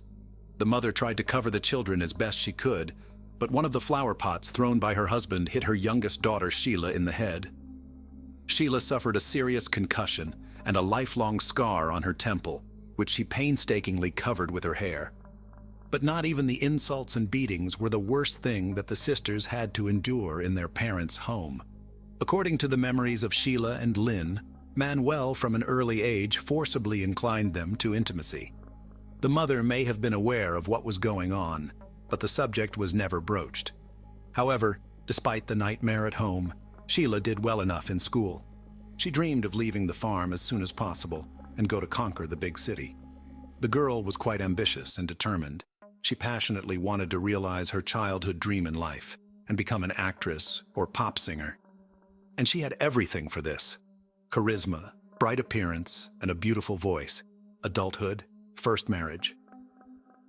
Barely Sheila was 18 years old. She left her parents' home, but adult life was not so joyful. To enter the university, she was not allowed to average score, and to move to the big city, she simply did not have the money. Then Sheila got a job as a maid in one of the hotels, where by that time her older sister was already working. It should be noted that Sheila had a slender figure and a very attractive appearance. She had big blue eyes, a charming smile, and a mop of thick long hair. She was surrounded by attention from men, and over time, she learned to use it and manipulate her suitors. In the late 70s, LaBarre, then Bailey, met a guy named Jonathan Baxter, and a romantic relationship began between them. Jonathan was not yet 20 years old at the time, but he already had a young daughter from a previous relationship. However, the child did not become a hindrance, and soon the couple got married. However, this marriage lasted only a few months and collapsed after Jonathan learned that the young wife abused his daughter while he disappeared at work. Sheila was frankly annoyed with the child, and she would raise her hand or lock her in a closet if she started crying or acting up. Jonathan did not organize scandals and listen to explanations. He just Strazoot filed for divorce and put his wife with his belongings outside his house. He never wanted to see or hear from her again. After the divorce, Sheila dated various men and mostly lived off them. But all these relationships were fleeting and lasted from a few weeks to a couple of months, until in the early 80s she met her future second husband, Ronnie Jennings. The tumultuous romance soon led to marriage, and Sheila took on a double last name, Bailey Jennings. It was an unhealthy relationship between two irascible and unstable people who regularly cheated on each other, scandalized, and even fought. Still, their marriage lasted more than 3 years. In 1984, after another family quarrel, Sheila demanded a divorce from her husband, but he refused her. In fact, Ronnie did not hold on to the relationship at all. He just wanted to piss off his wife and make her mad, and he succeeded. Sheila became hysterical, took a large number of drugs in front of her husband, drinking strong alcohol, and after this infernal cocktail, sat behind the wheel of the car and rushed down the road. Naturally, soon Sheila, under the influence of pills and alcohol, lost consciousness, flew off the road, and at high speed crashed into a tree. She miraculously survived, but suffered a massive head injury. She spent more than a week in a deep coma, and doctors made no prognosis. When Sheila finally regained consciousness and gradually recovered, she was transferred to a psychiatric hospital where she spent several months. She later complained to her sister that one of the orderlies was constantly harassing her and possibly taking advantage of her helpless state when she was heavily sedated. After all this, Sheila returned to her second husband's home, but began to behave not just aggressively, but threateningly toward him. When during another scandal she attacked Ronnie and poked him in the chest with nail scissors, Ronnie, fearing for his own life and health, filed for divorce and hurriedly moved out of the mad woman. Rich lover. When the second marriage was dissolved, the young woman began looking for lovers through the dating columns of the print media, and she left her ads there as well. But no man did not stay with her for long, because Sheila tended to dominate everything, rigidly suppressing their partners, both in intimate and everyday life. Soon the photo of an attractive girl in the dating section drew the attention of 60-year-old Wilfred Bill Labar. The man had previously been married twice and had adult children and grandchildren from previous marriages. He was widowed a few years ago and had been living alone on his large country ranch ever since. Bill was a fairly wealthy man. He had a chiropractic office in Epping, New Hampshire, and on the ranch he raised horses. At the same time, he was very lonely and needed a strong, powerful woman. In fact, that's exactly what he found. Sheila was attracted by the wealth of her new acquaintance, and she decided that it would be an ideal union for her. And to make Bill completely lost his head, she began to send him a postal mail frank letters, supplementing them with her nude photos. The trap worked, and soon Labar invited a charming pen pal to visit his ranch. Their romance developed rapidly. An elderly man is not stingy on expensive gifts for a young mistress, and in the summer of 1987, she moved to live with him. This has incredibly flattered the doctor, who now went out in public with a beautiful companion who was half his age and was fit for him as a daughter. Nevertheless, he did not plan to marry Sheila. However, Sheila, not waiting for a marriage proposal, changed her name, calling herself Labar. Bill was surprised by this turn of events, but he did not object. Sheila began to interfere in all the affairs of her elderly lover, starting to control his business, finances, and disposition of his property. In addition, Bill was getting older and could not satisfy the intimate needs of a young woman. Then, according to Sheila herself, he allowed her to meet other men, whom she often brought directly to their home. One of Sheila's regular lovers, closer to the mid-90s, was a Jamaican national named Wayne Ennis. He was much younger than Sheila and was initially hired as an au pair on the ranch, but soon the young man, with Bill's consent, which was probably given under pressure from Sheila, moved to live in the owner's house. In 1995, Sheila and Wayne officially legalized their relationship, and the spouse considered that from now on, he would be her only man. But soon he realized that he was wrong, because his wife continued to meet with different men. Wayne was not satisfied with this, and one day he jumped with fists on Sheila and her next lover, causing them bodily harm. Accustomed to being dominated, Sheila for the first time didn't know how to deal with her third husband, who got into a fight every time a rival appeared on the horizon. Eventually, she filed for divorce and sought a court injunction to stop Wayne from approaching her, accusing him of violence and assault. Another divorce did not affect the turbulent personal life of Sheila, who continued to meet with numerous lovers, changing them like gloves. True, now her relationship increasingly often began to end with lawsuits from men who accused Sheila not just in cruelty, but also in the threat to their lives and health. Thus, One of her boyfriends she deliberately hit by a car and almost ran over. Another almost broke his head, and another scratched his face so that he was forever scarred. Sheila, with age, became more and more dangerous to others. From every man she demanded obedience, and in cases of disobedience, fell into a rage. In 2000, at the age of 74, Bill LaBar died of heart failure. Although doctors and police officers did not see a criminal trail in the death of an elderly man, his family members were convinced that Sheila had something to do with it. In their opinion, she had been poisoning Bill little by little for years, and literally drove him into the light. Despite the fact that Bill and Sheila were never officially married, Sheila, according to the will, became the sole heiress of all his property. The relatives tried to challenge this through the courts, but never got anywhere.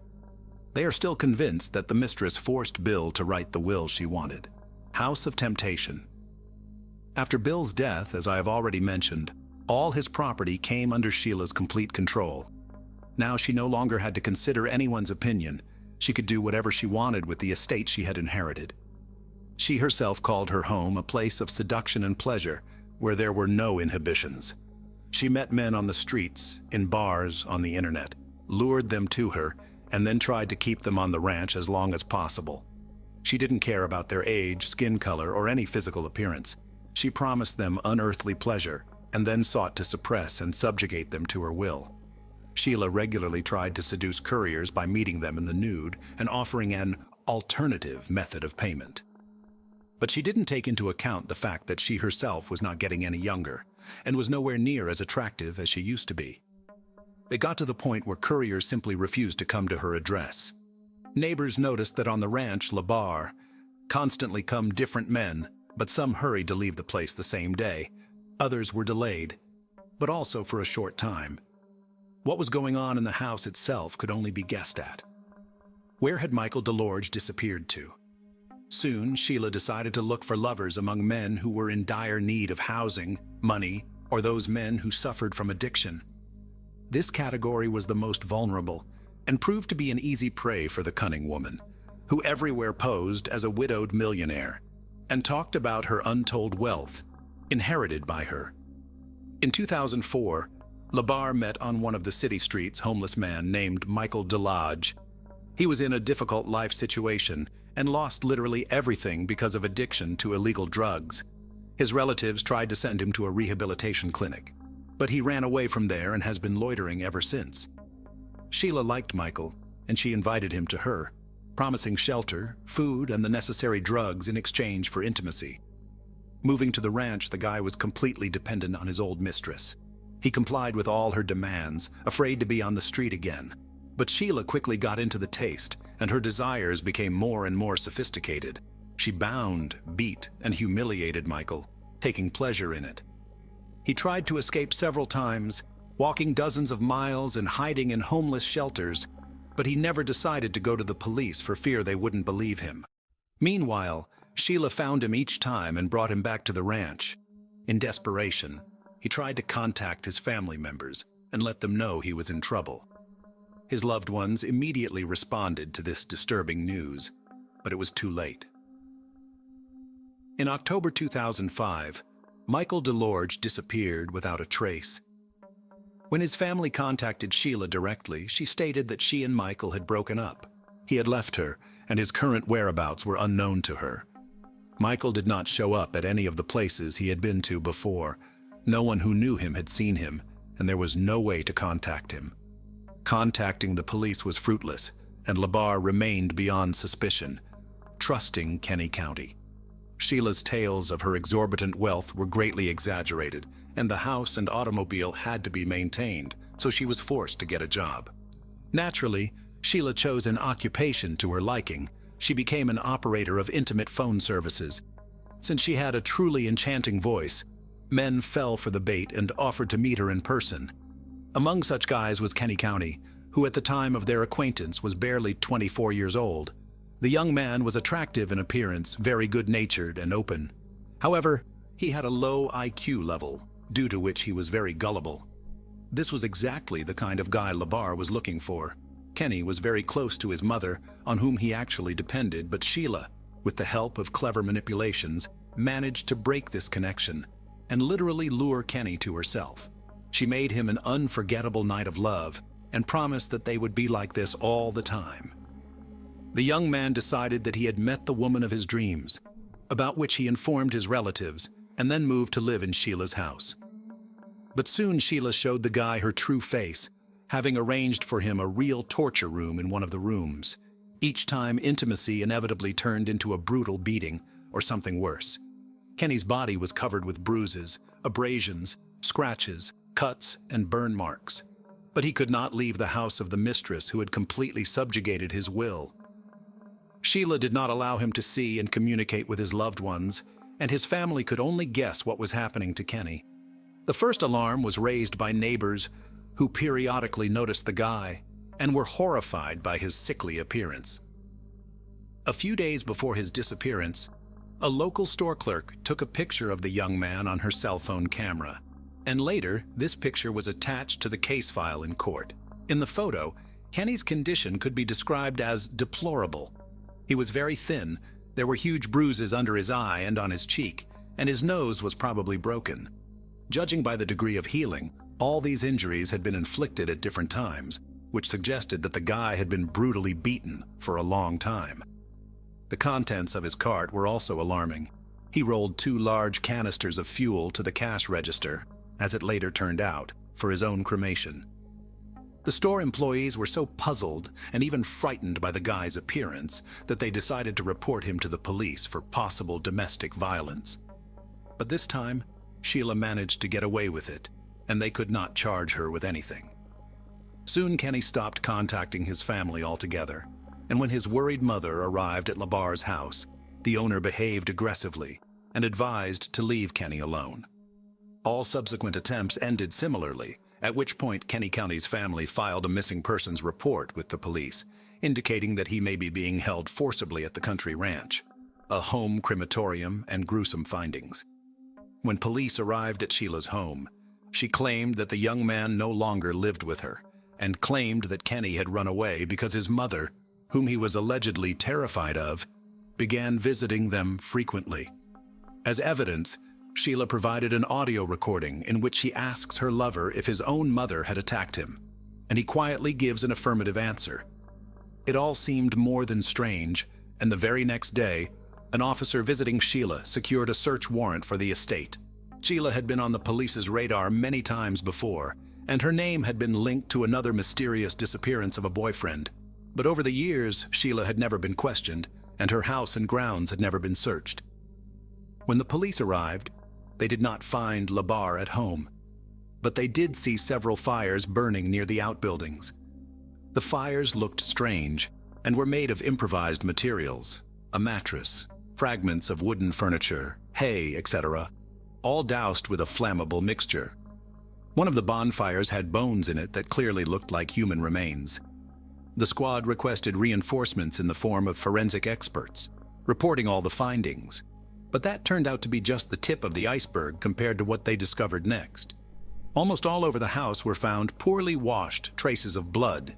It was so much that it seemed as if there had been a real massacre. It turned out that the blood belonged to at least 3 different people. The bones smoldering in the fire belonged to the missing Kenny, and there were 2 empty fuel cans lying nearby, the same ones the boy had bought at the local store the day before. But that wasn't all. Also found on the property were the remains of Michael Delage, who had disappeared a few years earlier, and some fingers of some third guy who was never identified. Among other things, a large number of items belonging, judging by the size, to various men were fished out of the sump at the ranch, the fates of which have not been learned. The hostess herself was not at home at the time of the police visit. She had figured it out and gone on the run. Sheila hitchhiked to Boston, where she obviously hoped to get lost. Moreover, on the way, she seduced one of the drivers who gave her a ride, and he trustingly invited her to live in his house. However, the next day, having seen on TV news about the search for a dangerous criminal, the new lover himself called the police and reported that Sheila is now in his bed. It was there that she was arrested. During the search of Sheila's home, another frightening find was made, a box of videotapes. On the tapes, Kenny, Michael, and several other men confessed to horrific crimes, but judging by the guy's appearance and condition, they made these confessions under torture. Since Labar's arrest, her mental health has raised a lot of questions, so the court ordered the necessary evaluations. Sheila was found to have a delusional disorder, as well as signs of schizophrenia. She called herself an angel sent from heaven to protect children from rapists.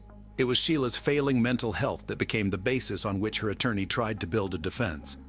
He called his client a profoundly sick person and tried to prove that she was not aware of her actions. The reason for this was the mental and physical trauma she had suffered as a child. The defendant herself claimed that many years ago, when she was in that terrible accident and found herself in a coma on the verge of death, she met with God, and the latter told her to cleanse the world of men who infringe on children. Sheila's ex-husbands and some of Sheila's lovers also spoke in court, who, in one voice, called her a crazy, unstable, and extremely violent woman. And Wayne Ennis, the third husband, said that the ex-wife repeatedly persuaded him to kill Mr. Labar in order to seize his property. But despite the defense's attempts to convince the court that Sheila was insane and in need of treatment, it was proven that she was aware of her actions at the time of her crimes. She was found guilty in July 2008 and sentenced to life imprisonment without the possibility of ever being released. All of her appeals were rejected. Sheila is now serving her sentence in Florida at Homestead Correctional Facility. Hello friends, welcome to our channel.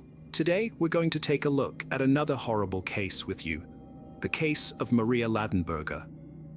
Maria Ladenburger, a 19-year-old from Freiburg, sparked widespread outrage in German society and raised serious concerns about the local police and the German government as a whole. Born on December 6, 1996, to Clemens and Friederike Ladenburger, Maria's parents were both lawyers, with her father holding a high-ranking position in the European Union.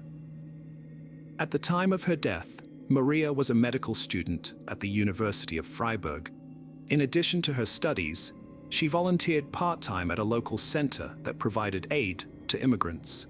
On the night of October 15, 2016, Maria attended a party hosted by the medical faculty, where she socialized with friends until around 2:30 a.m. Since she lived on campus, approximately 3 miles from the university, she decided to ride her bike back to her dorm. Tragically, at 2:37 a.m., Maria was last seen riding her bike towards campus. Several hours later, at 8:20 a.m., a jogger discovered her lifeless body in the River Dreisam, about a mile away from where she was last seen. Despite an immediate call to the police and ambulance, medical professionals were unable to revive her. The incident raised numerous questions about the efficiency of the local authorities and the government's response to similar cases. During the forensic examination, investigators determined that Maria's death was caused by drowning. Additionally, they found evidence that someone had attempted to strangle her with a scarf, which was discovered at the scene. The scarf contained a sample of male DNA, believed to belong to the perpetrator. Near the crime scene, police found several black hairs, 7 inches long, with bleached ends in the bushes. The hairs had roots, allowing authorities to obtain another sample of male DNA. This sample matched the one found on the scarf used to strangle Maria. Despite this evidence, the police were unable to identify the owner of the DNA samples, as no matching information existed in their databases. On November 8th, the authorities offered a €6,000 reward for information that could help solve the case. Thanks to several individuals, the reward amount was soon increased to €35,000. The police conducted an extensive investigation into Maria's death, questioning over 1,000 people, including those who attended her last party. Additionally, more than 100 individuals voluntarily submitted DNA samples for comparison. However, none of the DNA samples from party attendees matched the DNA evidence found at the crime scene, leaving the police without a DNA match. The public was shocked and alarmed when the details of Maria's death were published in the press, and as a result, residents of Freiburg rushed to buy pepper sprays, fearing for their safety, since the perpetrator was still at large. There was also an increase in reports of women being harassed in the city, with two similar incidents occurring in the same area, one just days before Maria's death and another 2 weeks prior. As a consequence, self-defense classes became extremely popular in Freiburg, with many people enrolling in local sports centers to learn how to protect themselves. Meanwhile, to boost security, 25 extra police officers have been deployed to patrol the city streets. Due to the high crime rate, many people are too intimidated to venture out alone at night. The police pursued all potential clues, but the breakthrough in identifying the perpetrator came from the hair and scarf found at the crime scene. With the description of the sought-after individual being a male with long black hair featuring bleached ends, the authorities began scrutinizing footage from numerous city cameras. Upon reviewing the CCTV recordings from the city tram, they spotted a man with a similar hair color and length. The individual in question sported an undercut hairstyle, characterized by short hair on the sides and back, and longer hair on top. This particular footage was captured on the night of October 16th at 7 a.m., approximately 40 minutes prior to Maria's departure from the party. The suspect boarded a tram near the university and, after a 20-minute ride, disembarked at the final stop, which was less than a mile from the location where a jogger subsequently discovered Maria's body. Notably, the suspect had harassed two girls on the tram, though they eventually managed to extricate themselves from his unwanted attention. On December 3, 2016, nearly 7 weeks after Maria's death, the police arrested 17-year-old Hussein Kavari as a suspect. Initially, authorities believed him to be an immigrant from Afghanistan. However, during the investigation, it emerged that he was not 17 and not from Afghanistan. Kavari had entered Germany in November 2015 without an ID card, claiming to be from Afghanistan and born in 1999. Kavari said he was 16 when he arrived, but he lacked documents to support or disprove this. Due to his claimed age, Germany granted him asylum as an underage unaccompanied refugee. He was placed with a foster family in a scenic town near the Black Forest, where he attended school, learned German, and received government benefits. It turned out that fabricating his age was a common tactic, which provided advantages not only when applying for asylum, but also in case of committing crimes, as juvenile offenders face less severe punishment. The suspect's age will be revisited later, as it's just one aspect of his troubled biography. After the police arrested Hussein Kavari as the prime suspect in the Maria Ladenburger case, his image was published in the media. Although German media outlets blurred his face, TV channels and newspapers in other European countries did not, publishing unobstructed pictures of him. A Greek lawyer, Maria Eleni Nenkop, recognized Kavari after seeing his photos in the media. She had previously defended him in court in the spring of 2013, when he was charged and found guilty of a life-threatening attack on a young student on the Greek island of Corfu. Kavari claimed his father had died many years ago in Afghanistan, but the police discovered his father was actually alive and living in Iran. The court was able to determine Kavari's age more accurately after the prosecutor contacted his father by phone. According to his father, Kavari was born in Iran on January 29, 1984, which made him 32 years old at the time of Maria's death. As a result, he was tried as an adult. During the trial, Kavari stated that a few hours before the attack, he and his friends had consumed a large amount of alcohol and taken prohibited substances. After partying, he took a tram to the area where he later attacked Maria. In her free time, Maria worked part-time at the Immigrant Assistance Center in Freiburg, where she tried to help people in difficult life situations. Ironically, she was killed by one of the people she was trying to help. The crime sparked widespread public outrage and disgust, prompting social media users to post sarcastic thank you messages to Chancellor Angela Merkel, criticizing her liberal policy that allowed over 1 million refugees and immigrants into the country. During the trial, Prosecutor Ertberer emphasized to the 2 jurors and 3 judges that the focus was on the criminal offender, not Germany's refugee policy. Cavari broke down in court as he read a heartfelt apology to the victim's family. He claimed to be haunted by nightmares of Maria's death every day. "I offer my sincerest apologies to Maria's family," he said. "I wish I could turn back time and undo the harm I've caused. I'm deeply remorseful for my actions, and the guilt is consuming me from the inside out. The agony of what I've done is destroying my life, piece by piece." Hussein Cavari shared his harrowing journey from Iran to Germany, highlighting struggles in Greece and Slovenia. He spoke candidly about scavenging for food, engaging in illegal activities, and living with a foster family in Germany, where he turned to substances and alcohol.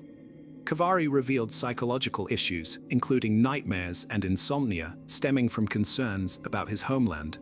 Cavari recalled killing Maria Ladenberger after a night of heavy drinking and drug use. He harassed girls on a tram, then stole a bike but fell off due to intoxication. That's when he saw Maria, pushed her off the bike, and strangled her with a scarf until she lost consciousness.